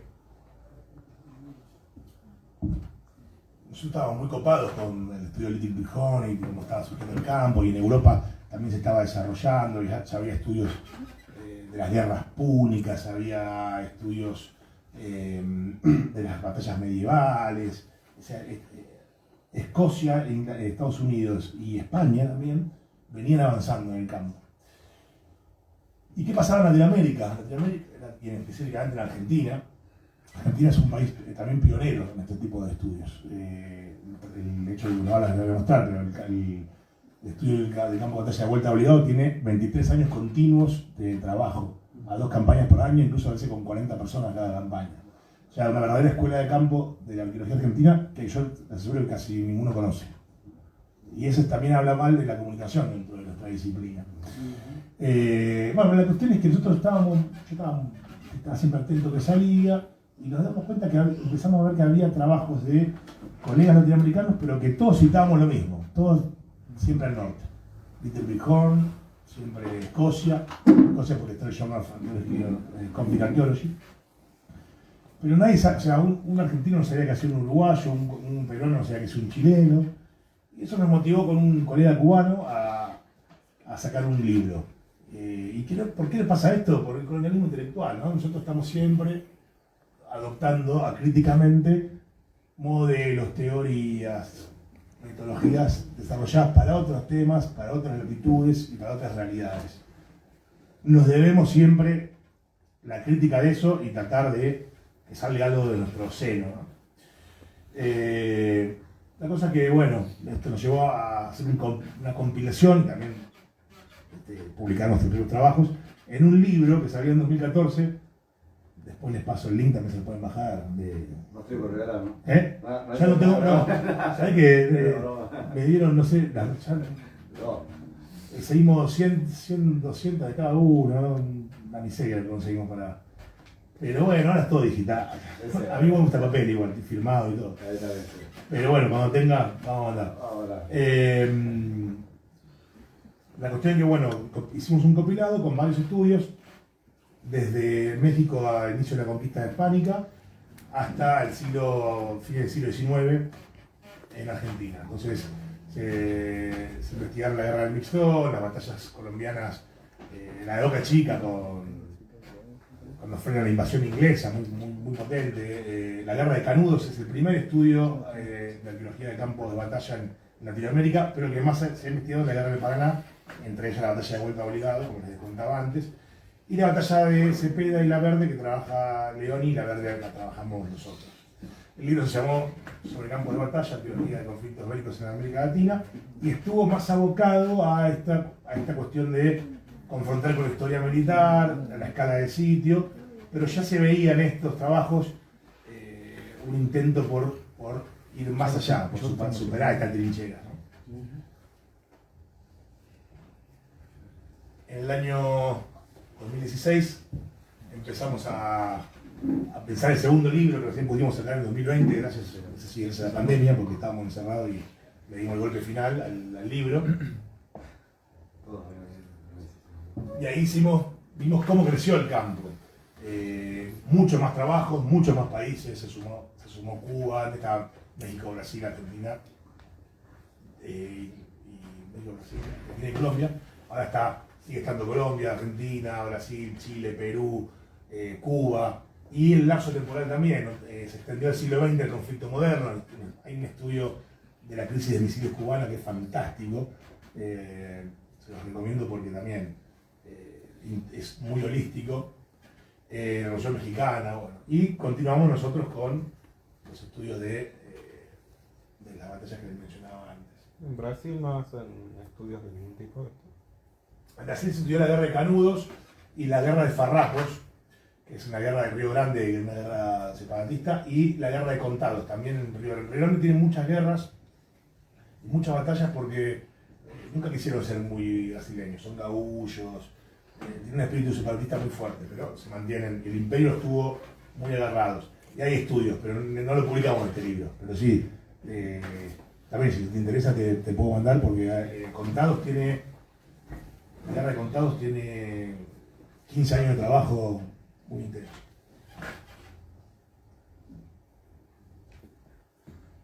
Y otra vez un poco como les contaba con la teoría histórica, cómo se ve la salud de un campo disciplinar y las reuniones científicas, las publicaciones, los intercambios que se hacen entre colegas. Y esto fue cada vez creciendo más, desde un trabajito de un congreso a ya los libros que mencionaba antes, dosieres en publicaciones.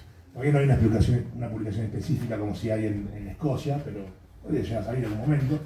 Las reuniones científicas en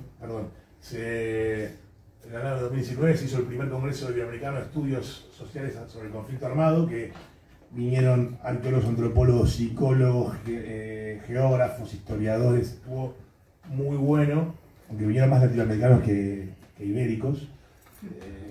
Hubo presencia de mexicanos, peruanos, uruguayos. Entonces estuvo muy bien, se hizo en la Universidad de Luján. Y el próximo es en México, en febrero del 24, así que bueno, los invito. Bueno, esto manifiesta, ¿no? El tema de cómo se va robusteciendo un campo.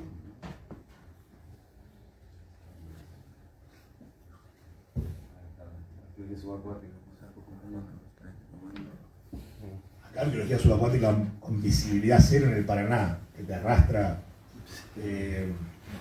Bueno, este es Amargo el Hueso, es un arqueólogo y un buzo de primera línea internacional, hizo arqueología en cenotes mexicanos, excavó mamuts, de los cenotes, pero trabajó en todos lados, estuvo con National Geographic buscando el general Belgrano.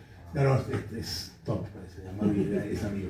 El amigo que quería preguntar sobre subacuática, que no le gusta la subacuática, después lo charlamos. Pero bueno, como les contaba antes, Vuelta Obligado es el primer y el más extenso trabajo sobre una guerra que hizo la arqueología en Latinoamérica y le está disputándole a Little Bighorn el tiempo también de estudios. Es un trabajo pionero que hizo el doctor Mariano Ramos con un gran equipo. Yo me formé ahí en 2005, que mi directora de tesis es Alicia Miscondat. Andá a trabajar ahí, te va a gustar, y efectivamente fue así.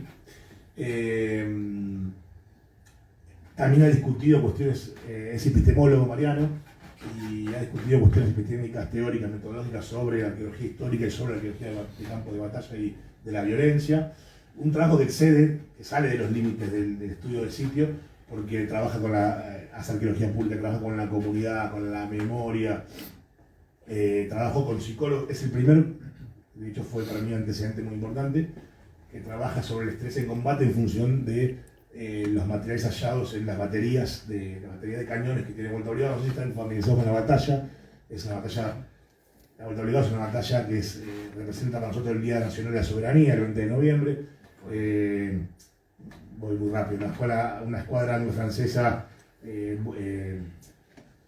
no respeta la decisión de soberanía sobre la ley de navegación de los ríos y encara un convoy comercial con 20 buques de guerra, 90 buques mercantes, como dice la canción, y se establece un combate en donde el general Mansilla hace una serie de postas defensivas para contener y atacar esa escuadra de guerra naval. Y en el caso de la Vuelta Obligado, de un promontorio pontonea 24 barcazas, pero no son barquitos. Cuando uno piensa en los barquitos de Vuelta Obligado, piensan en botecitos de Playmobil. Y no, son barcos de gran eslora, de 20 metros de eslora, desde el agua sería como una muralla flotante lo que queda ahí. Y entonces los ingleses y franceses, que ya en Montevideo se enteraron de lo que les esperaba, porque siguen siendo los que tienen la mejor inteligencia del mundo, sobre todo los ingleses, tenían todo un plan de cómo cortar esa línea de atajo, pero la idea de Mansilla era contenerlos muchas horas mientras los cañoneaban desde 4 baterías que había en una rasante y las otras en las barrancas. La batalla duró 8 horas, fue muy sangrienta y desigual. O sea, hay 50 muertos del lado británico-francés y entre 300 y algunos hablan de 800 del lado confederado. Pero les costó muchísimo a los británicos romper las cadenas. De hecho, esto es una anécdota histórica, pero habían disputado 2 métodos de llegar apostado, los franceses contra los ingleses, quién rompía las cadenas. Los franceses querían poner dinamita y habían poner explosivos, y los ingleses querían cincelar. Bajó el bote, bajaron los franceses y se pusieron y los volaron de un cañonazo. Los confederados murieron, así que ganaron los ingleses. La venían rompiendo a martillazos las cadenas. La cosa que, bueno, desembarcan, destruyen, clavan los cañones de baterías, embarcan y siguen su empresa comercial. Esto sucedió en muchas más batallas, el Tonelero, Punta de Quebracho, San Lorenzo. O sea, eso se va en el contexto de la guerra del Paraná. Y toda una discusión sobre quién ganó. O sea, militarmente la expedición fue y volvió, pero no pudo cumplir su objetivo, que era comercial. Y al final estuvieron rindiendo el pabellón frente a la Confederación Rosista, aceptando que no se pueden navegar los ríos sin permiso. En 1852 vino Caseros y Urquiza le dijo: pueden navegar, muchachos. Andan a ver el Támesis, ¿no? Andan a ver el Támesis. Andamos. Claro. Tengo algo que aportar. Sí. a la batalla de Vuelta de Obligados. Yo soy nacida en San Pedro Ah, claro. y nosotros íbamos frecuentemente a visitar el lugar, te digo, años fines de los 60, 70, y en la playa de Río Paraná, en las barrancas, había cientos de balas de cañones y las cadenas tiradas, nadie les protegía, tanto que la gente se las llevaba a su casa. Mi abuelo jugaba a las bochas con las cadenas, con las balas de los cañones. La conozco la anécdota y hay un herido por las bochas.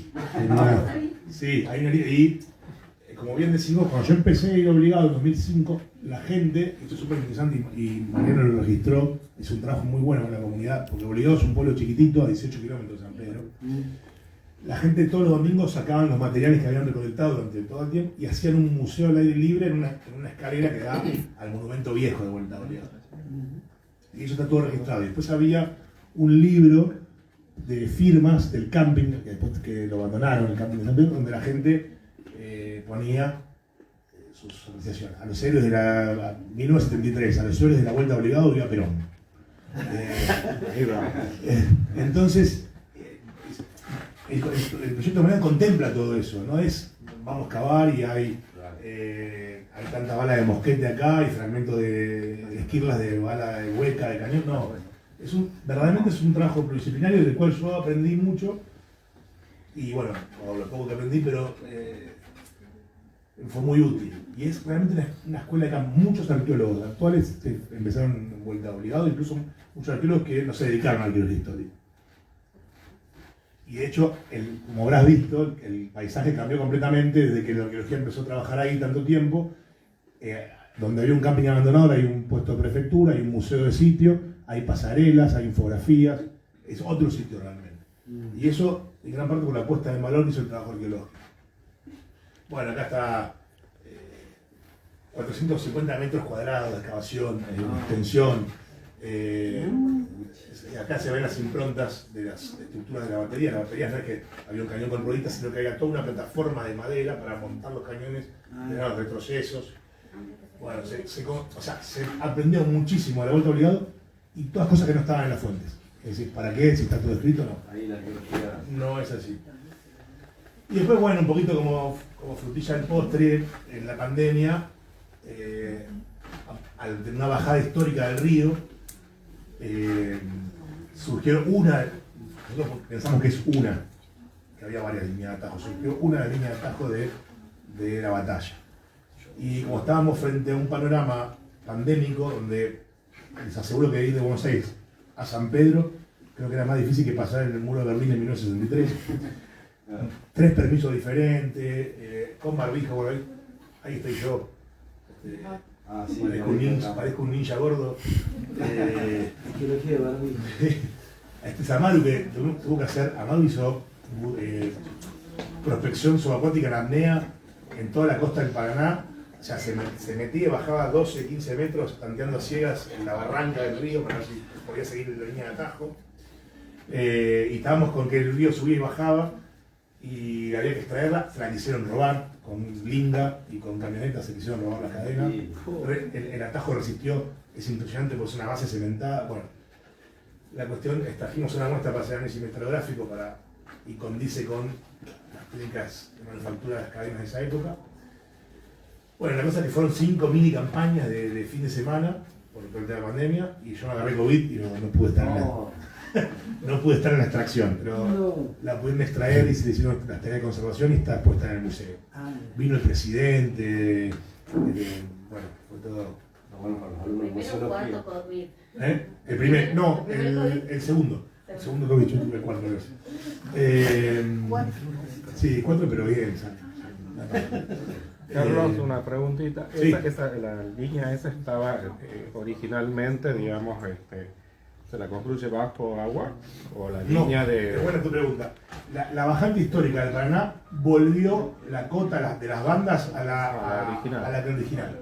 Porque según las cartas inglesas del capitán Sullivan, un topógrafo militar impresionante, navegante, que es uno que mapeó las Islas Malvinas también, da 700 metros, que es lo que bajó la línea de agua. porque bueno, ahora está creciendo nuevamente el río. La cuestión, y el punto donde se encuentran condice casi exactamente con donde las ubica Sullivan en el mapa. Y lo de Sullivan es fantástico, el trabajo que hizo era en el imperio, la verdad que eso hay que reconocérselo, tiene una inteligencia y una calidad de formación de cuadros militares y de científicos que es impresionante. Y bueno, ahora está subiendo el río nuevamente, así que no sé si se queda trabajando ahí, pero en noviembre siempre se va obligado, noviembre y mayo se va siempre obligado.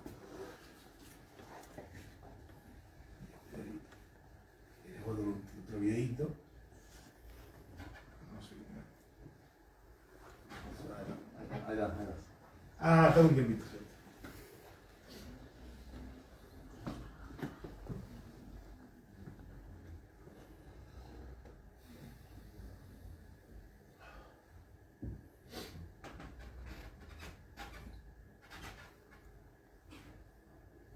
Tiene una música así como épica, pero mejor. ¿No se escucha? No, de pam, param, pam, pam. No, se va Así que, digo, tenemos un dronero, ahí está Jerónimo, nuestro dronero arquero colombiano, argento colombiano, que le gusta la música así, heavy metal, estridente. Entonces, todas estas cosas fantásticas no le podemos decir, no, poner rock set. No da. Ay, pero perdón, una maravilla. Sí. Ese bosque se puede.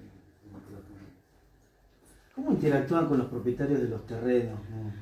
Digo, porque estos sitios se siguen alterando, digamos, por procesos agrícolas. Prestá atención a ese monte y después te mostrarlo. Como en este caso, como cada sitio es distinto. Por ejemplo, hay campos de batalla donde, al ser tan amplio, hay muchos dueños. Claro. Y capaz te dejan entrar en tres y en uno no. Mirá. Y bueno, en este caso, ayer hablamos de la salsa. Sí. Bueno, en este caso los dueños de estos campos es una sociedad donde están todos los apellidos ilustres de la oligarquía argentina, ¿no? Álzaga, Lavalle, Pueyrredón, Rodríguez Larreta, Sánchez Álzaga. Bueno, la cuestión es que se acerca un joven, un joven que era más grande que yo, hace mucho, y a decirme que en su campo había un campo de batalla y era un Rodríguez Larreta. Un Larreta. Y me contacta con el dueño del campo, su tío, que es un Sánchez Salsa. Y hablamos con el dueño del campo, y la verdad que la mejor disposición. Qué bueno.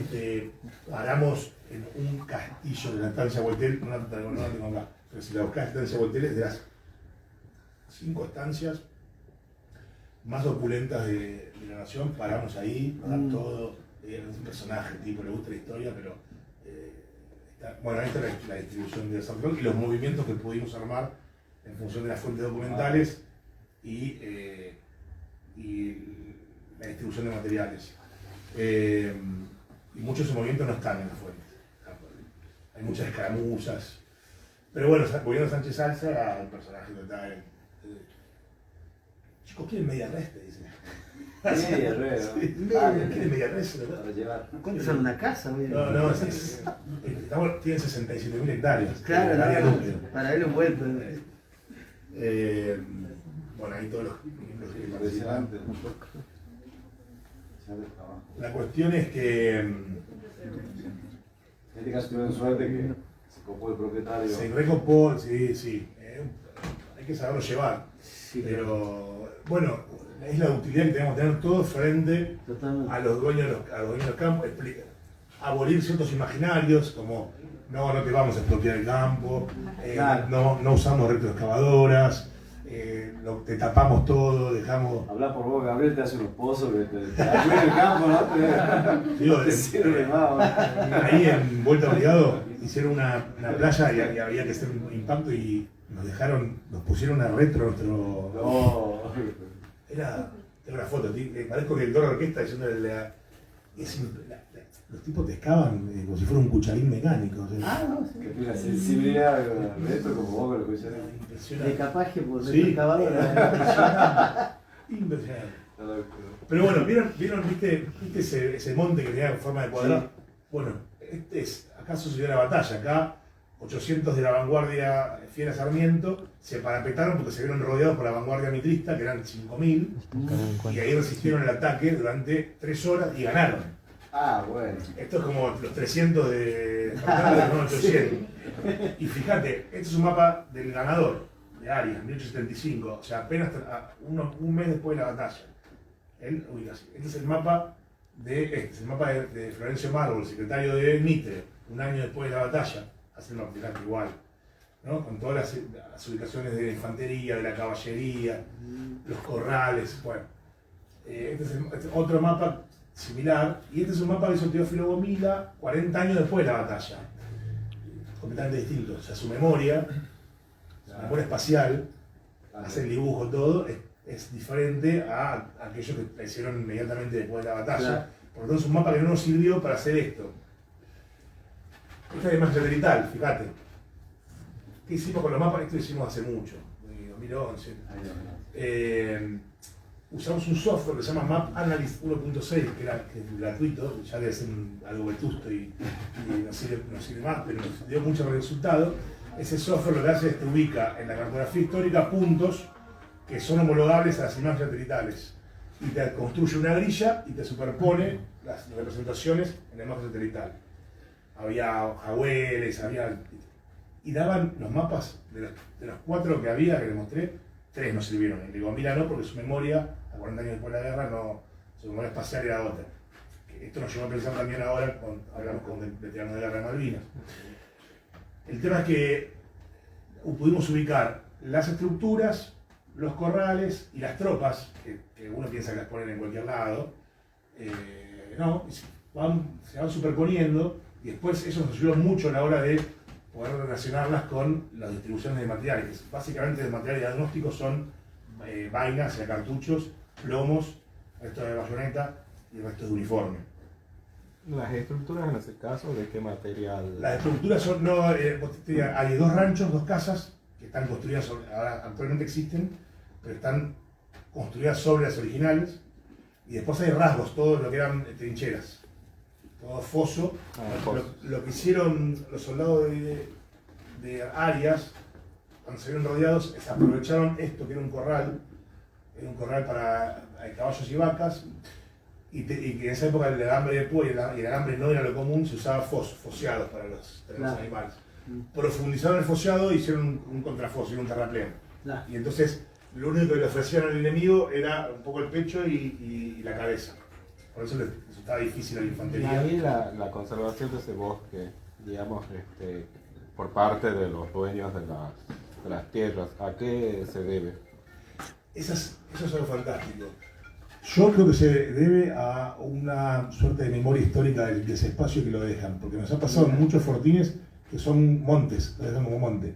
No lo tocan. Porque si no, cuando vimos esta primera imagen satelital, no la podemos creer, porque coincide perfecto. Claro, está perfecto, recortado casi. Excepto esta parte que acá está muy perturbado, que hay un camino. Lo demás es, bueno, sí, hay una vegetación, están los foseados, claro. hay que interceptarlos, claro. Pero aparte la misma materialidad te ubica los foseados. Mirá.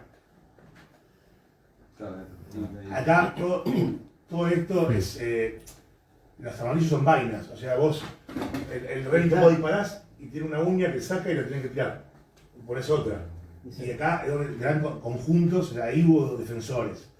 Y después los plomos son los rojos, y bueno, pudimos empezar a atribuir la materialidad de cada uno de los contendientes.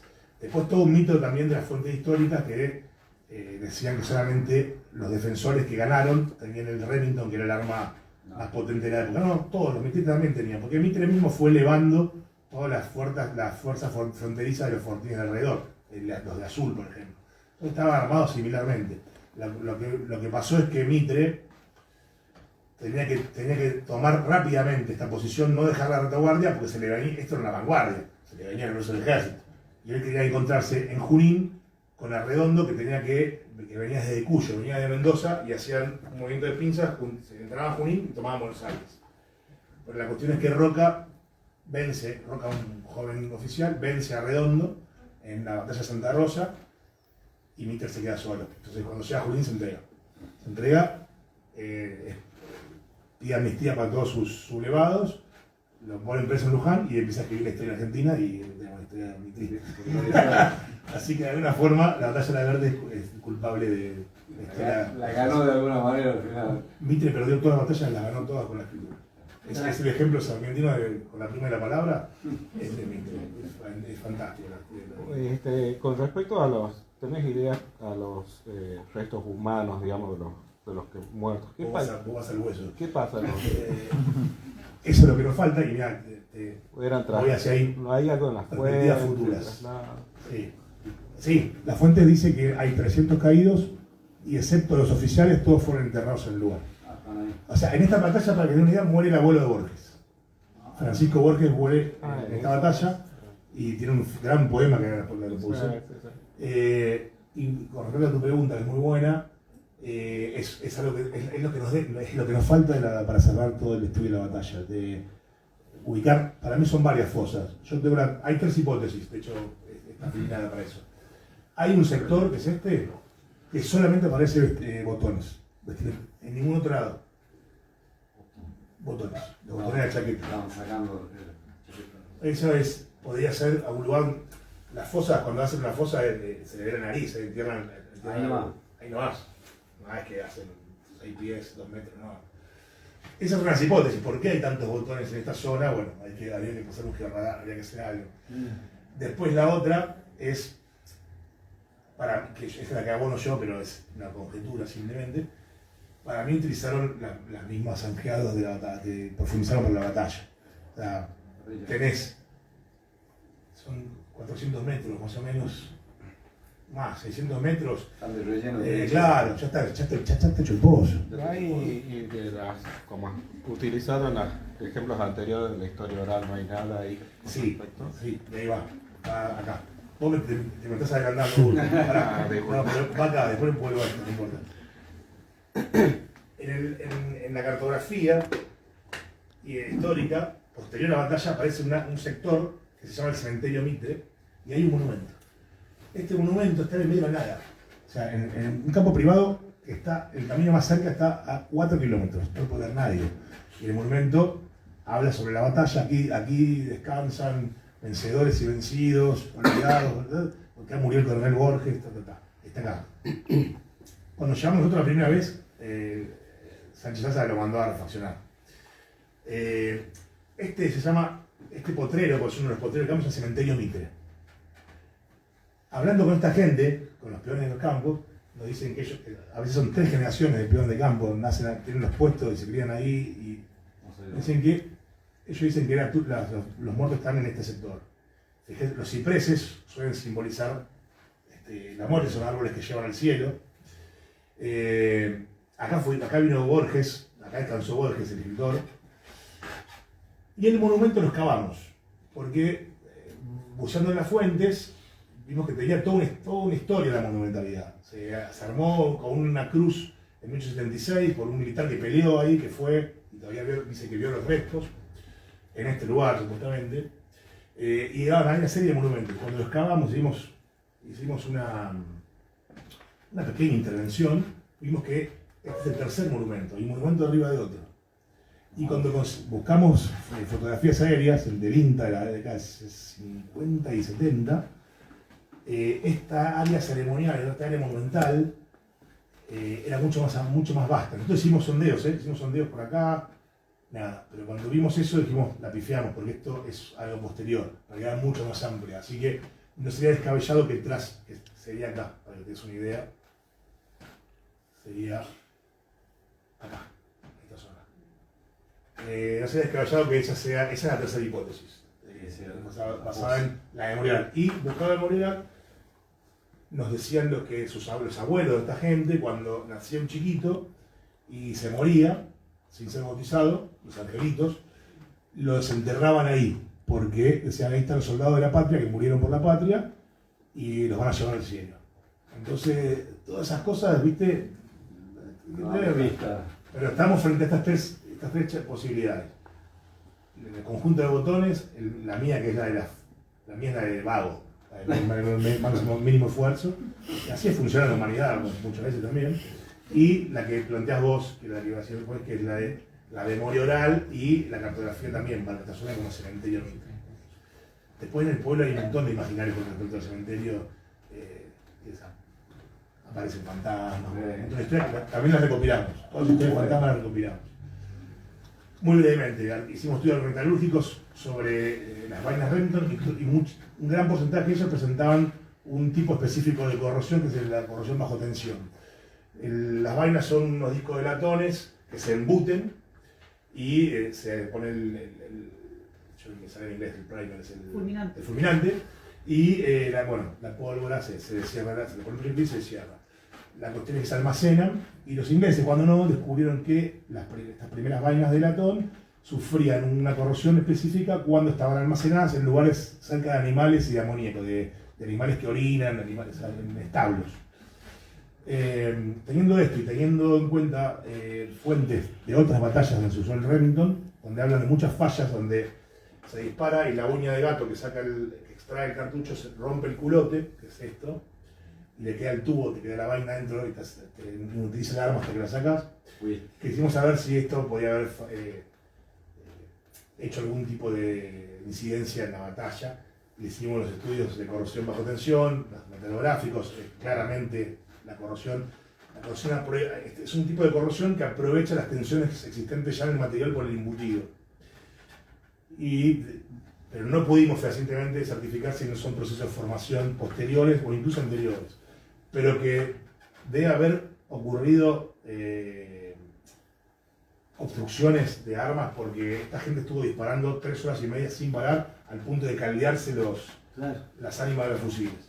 Así que es algo muy probable. Pero bueno, el estudio sí no fue certero con respecto a la batalla, a ese evento, pero sí también para tener un poco de idea sobre los procesos de formación de sitio.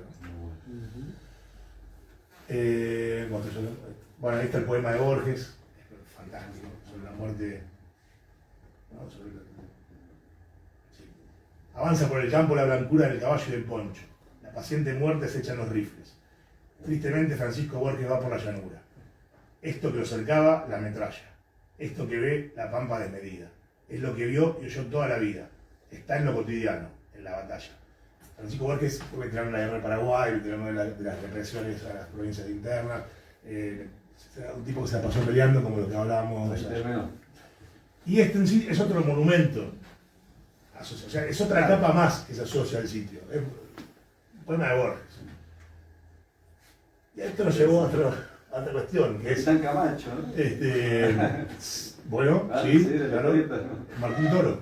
Este soy yo. Sí, pero les cuento. A mí siempre me gustó mucho la historieta, el cómic, y se nos ocurrió llevar una especialista que conocí en un congreso que se llama Viñetas Serias, que está muy bueno, se recomiendo, un congreso de ciencias sociales e historietas, que hace historieta documental. Ella es Azul Blaseotto y documentó el cambio de Puerto Madero con sus dibujos, documentó los juicios por los raptos de bebés que hicieron los militares. O sea, hace un tipo específico de historieta que es historieta documental. Yo le invité porque quería que haga una historieta de la batalla de la Verde. Yo quería que haga de la Verde. Ella vino y como buen artista que es, le importó 3 cominos la batalla en sí de la Verde y hizo la historieta de los arqueólogos trabajando en la batalla de la Verde. Se llama un proceso de historietización, donde realmente nosotros, los arqueólogos, nos pasamos a ser el otro para ella. Y ella también misma, entonces nos dibujó comiendo, haciendo la prospección, otras que las frases que decíamos. Y se presentó varios trabajos y la verdad que estaría lindo publicarlo en un momento como obra de arte, digamos, está inconclusa, ¿no? Pero yo seguía con la idea de que alguien la batalla de la Verde. Y en un congreso sobre Martín Fierro, que presentamos la batalla de la Verde, los gauchos, todo lo que peleaban eran gauchos y soldados, eran gauchos que le ponían kepí y al frente. Estaba Claudio Mogarín y Edgardo Bernoy, que son los dibujantes y guionistas de Martín Toro, un personaje que, bueno, acá ustedes son muy jóvenes, pero los que nosotros estamos medio calvos o peinamos canas, leíamos D'Artagnan, el Tony, y Martín Toro, el Cabo Sabino, Capitán Camacho, el Winca. Entonces, hay toda una historieta de la frontera. Tenemos un trabajo sobre la historieta de la frontera. Dijo, yo voy a poner a Martín Toro en la Ver. Y nos llamó 2 años después y nos mandó todo digital, ¿no? Porque estamos luchando ahora para sacar un libro con historieta en papel. Porque la historieta decayó mucho con el advenimiento de lo virtual. Pero hizo la batalla de la Ver, es fantástico el dibujo, es fantástico la historia misma. Y yo no me di cuenta hasta que después yo te puse. Da igual, sacó, sí, yo soy el doctor Landó. Y está Facundo Gómez Romero también. Y nos sacó de Facebook el dibujante. Entró en Facebook, sacó la foto y nos puso. Sí, pero bueno, nada, es otra cosa. Qué buenísimo. Momento que falta poco, entonces bueno, la historia es esta, ¿no? Otra vez lo que hablamos un poco de las escalas. No nos quedemos con el sitio en sí, solamente el sitio, o menos el material. En mi caso me interesa abrirlo a otras cuestiones, una cuestión holística, antropológica, artística. O sea, todo es plausible de incorporarse como las capas del SIC, pero a la arqueológica. Todo puede meterse ahí, se puede jugar con todo eso, ¿no? Y esto, arqueología es un trabajo de equipo y hace equipo con otros especialistas. Mantener un vínculo con los otros especialistas, sean geólogos, sean ingenieros, maestros armeros, historiadores, etc. Y tratar de generar un idioma en común, que es lo más difícil, ¿no? Romper eso que estamos tan formados, que son estas trincheras. Es que la arqueología en sí hizo una suerte de salto epistémico, si se quiere, y se acercó a tiempos muy recientes, ¿no? La arqueología del pasado reciente, la arqueología contemporánea, la arqueología del presente incluso, y donde se empieza a tomar simplemente la cultura material, tan estudiada por la antropología, como ser plausible estar estudiada en todo tiempo y lugar, ¿no? La arqueología toma esa postura y incorpora a su batería analítica el testimonio, que va más allá de esta memoria transgeneracional que les contaba antes, de las cautivas, esas historias que se pasan de familia en familia, generación en generación, sino que el testimonio de alguien que vivió veteranos de guerra, por ejemplo. Entonces, la arqueología del conflicto moderno se nutre de estas nuevas arqueologías y empieza a estudiar los grandes conflictos del siglo XX, de la Primera Guerra Mundial en adelante, la Guerra Civil Española, que es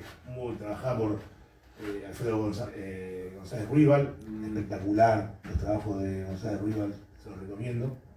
La Guerra Fría, la Segunda Guerra Mundial, Malvinas con los británicos hace poquito.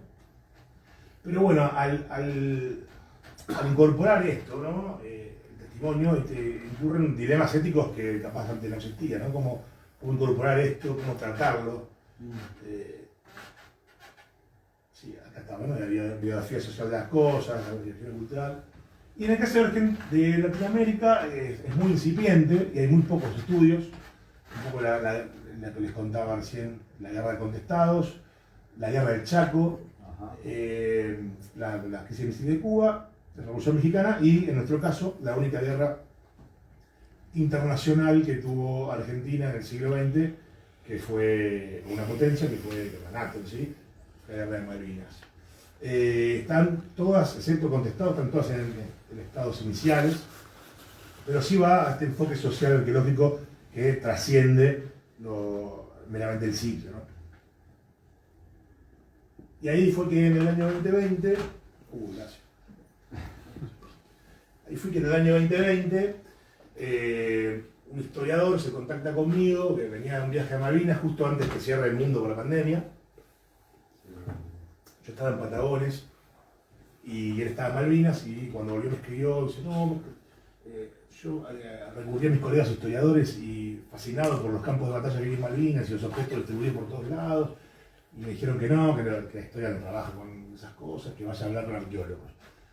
Y como vos te digas este libro, quiero saber si se puede hacer una arqueología, por eso el título, una arqueología de la guerra de Malvinas. Yo le dije, bueno, vos sabés bien que hay un conflicto todavía, hay un reclamo de soberanía. No sé, ahí no podemos ir. A mí me invitaron, los escoceses me invitaron en 2012 y en 2022 a hacer trabajo de campo. Tony Pollard, que es como el referente de la arqueología del conflicto, es el campo en Malvinas. Cuando eligieron que un argentino, le dijeron absolutamente que no. Y le dijeron a ellos tampoco que no. O sea, mismo por ser escocés, que no es lo mismo que ser inglés, que no es lo mismo que ser inglés, Claro. también le dijeron no. Recién pudo ir en 2022 a la contar.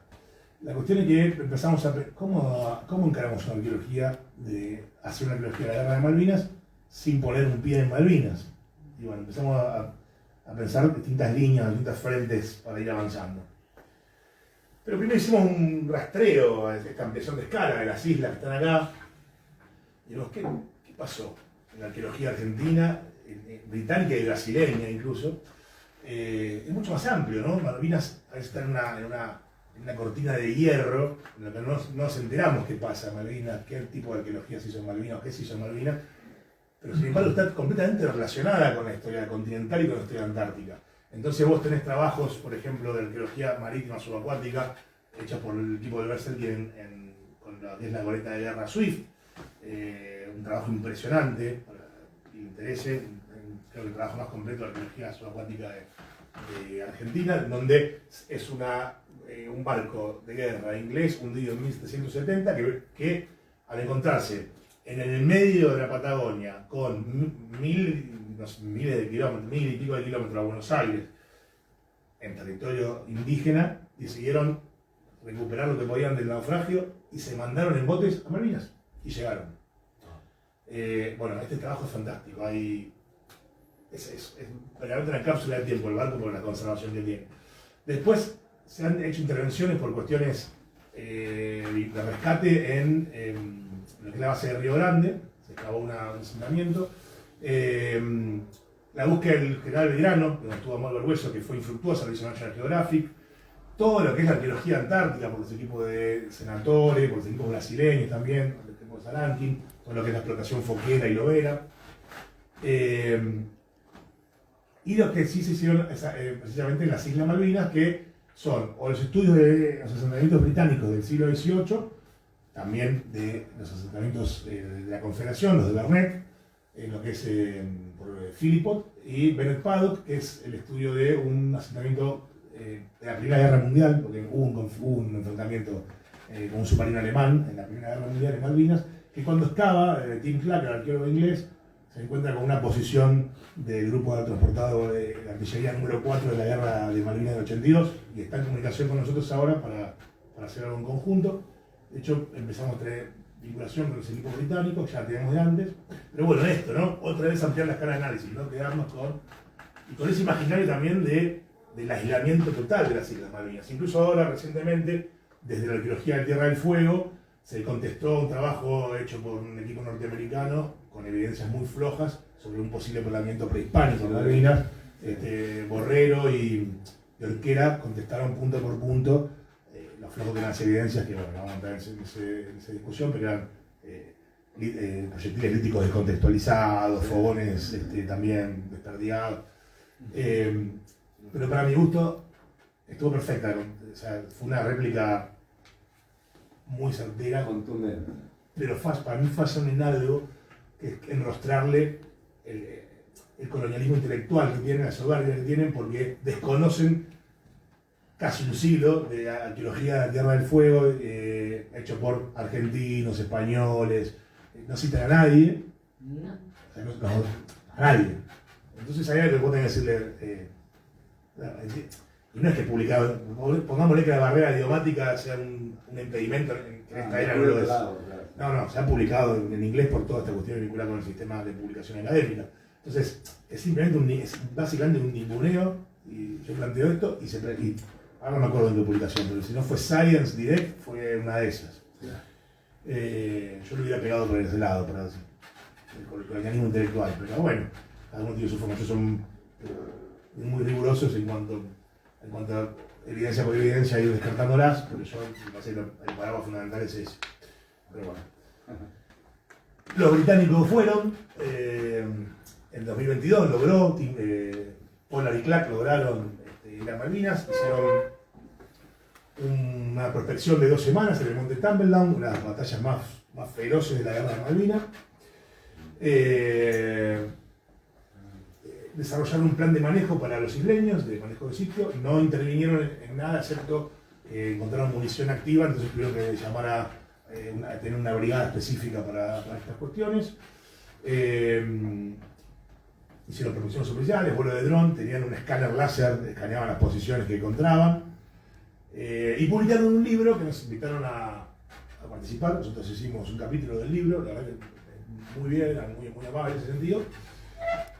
Y llevaron veteranos de guerra que pelearon en esa batalla como parte de un proyecto terapéutico que nosotros también estamos haciendo. Solo ingleses, pero Ingleses, sí, escoceses, porque en esta batalla pelean escoceses generalmente. son más baratos. El batallón escocés. ¿Sabes que hay algo raro en Malvinas? Es que pelearon mucho ellos. Por ejemplo, los Gurkhas, que son tropa imperial, no llegaron a pelear. Hay todo un mito que los Gurkhas nunca llegaron. De hecho, los Gurkhas estaban destinados a Williams y ya no estuvo esa batalla. Así que tienen muchos caídos los británicos en Cumberland y en London y en las islas en sí.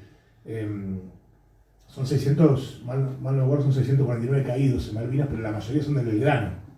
Claro, Del movimiento del Belgrano. Claro. En las islas así, la cantidad es similar de bajas. ¿Por qué? Porque cuando vos tenés que asaltar una posición fortificada, se calcula militarmente que van a caer 3 por 1, mínimamente. Y los ingleses hicieron un trabajo de infantería impresionante. Porque vamos a entrar en la guerra de Malvinas, vamos a hablar 2 horas. Pero se vieron logísticamente impedidos por la acción de la aeronáutica argentina. Le bajaron toda la aerotransportación, así que tuvieron que hacer 90 kilómetros a pata por la turba y después tomar posición por posición. Fue una guerra casi decimonónica en cuanto al planteo táctico estratégico. Pero bueno, hay cosas que los ingleses empezaron a hacer. Les muestro esto por lo de Donald Jackson que hablábamos. Encontraron fragmentos vítreos con lascados y hicieron toda una diferencia que los soldados argentinos lascaban, o sea, trabajaban el vidrio para poder tener artefactos con los cuales llevar su vida. Qué maravilla. Sí, sin ningún tipo de estudio tafonómico ni nada por el respecto. O sea, diferencia directa. Esto es raro y es difícil, pero es antropología pura. Los británicos nos miran a nosotros como salvajes. De hecho, Pollard prologa esto y dice: estaría bueno estudiar las posiciones argentinas para ver la cultura guaraní. Sí, porque sabe que hay muchos soldados entrerrianos. Sí, correntino, entrerriano. Lo cual es un salto un poco directo, ¿no? Bastante directo. Pero bueno, el pleno siglo XXI, ¿no? Y con ellos inventando antropología, pero bueno. La cosa es que, ¿qué hacemos? ¿Cómo hacemos la arqueología? Y bueno, empezamos a pensarlo en abordar el testimonio de los veteranos de guerra, que ya venían 40 años testimoniando, pero desde los estudios de la cultura material. Pensemos en un Apaduray, un Kopitov, un Miller, un Denardi, incluso un Leroy Urán, desde sus objetos. Entonces empezamos a hacer entrevistas semi-estructuradas, diciéndoles a los veteranos: mirá, traenos los objetos que fueron parte de tu experiencia bélica y de la posguerra. Bueno, listo. Y tenemos 5 preguntas. Y esas 5 preguntas que para mí toda buena entrevista se transforma en una conversación. Uno empieza con algo y eso tiene que virar hacia un diálogo.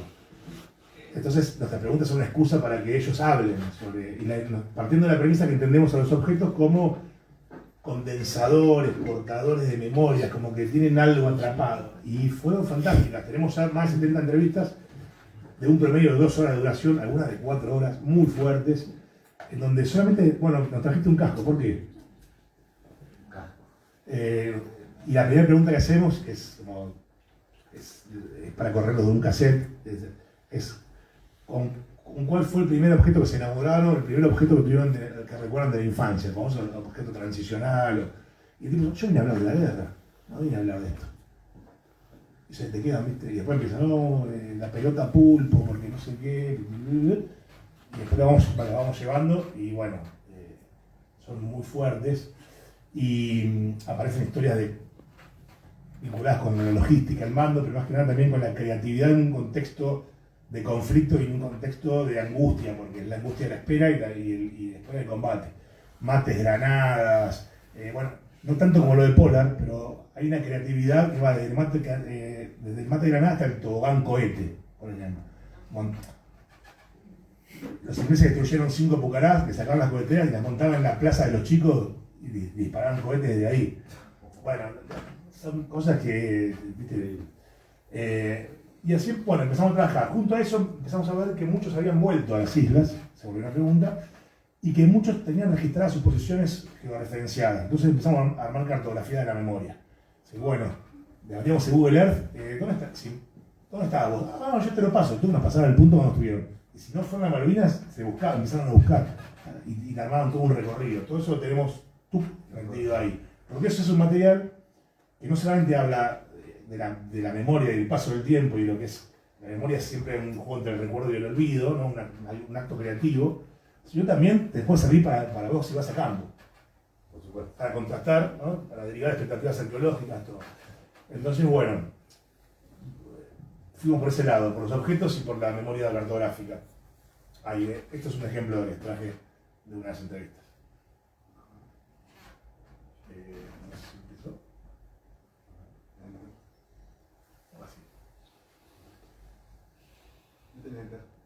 Y si volvería por el jarrito, por el jarro nada más. Que eso lo llevo siempre en la memoria, ese jarro, no me puedo olvidar de él. Con el sable bayoneta le grabé Varadero, provincia de Buenos Aires, todo grabado está. Y tiene mi nombre, Julio Resnick, Varadero, provincia de Buenos Aires. Tiene eso que yo quiero tener, el jarro. ¿Cómo me gustaría tener ese jarro? Yo lo veo, no sé cómo lo conozco. Puede haber 500.000 jarros, pero yo lo veo al mío, es el mío. ¿Sí? El jarrito de tomar neumático cocido. No le conté, bueno, las entrevistas tenemos filmadas en registro audiovisual cuando ellos nos permitían, si no en audio y si no nuestra propia memoria. Esta es la tarjeta de identificación naval, la TIN. Esta estuvo en combate conmigo, estuvo los días que tuvimos que estar allá, estuvo conmigo. Este también, este distintivo es del batallón 5 de Infantería de Marina de Río Grande, Tierra del Fuego. Este también estuvo conmigo en combate real. Me habían dado un ¿cómo se llama? Un rosario.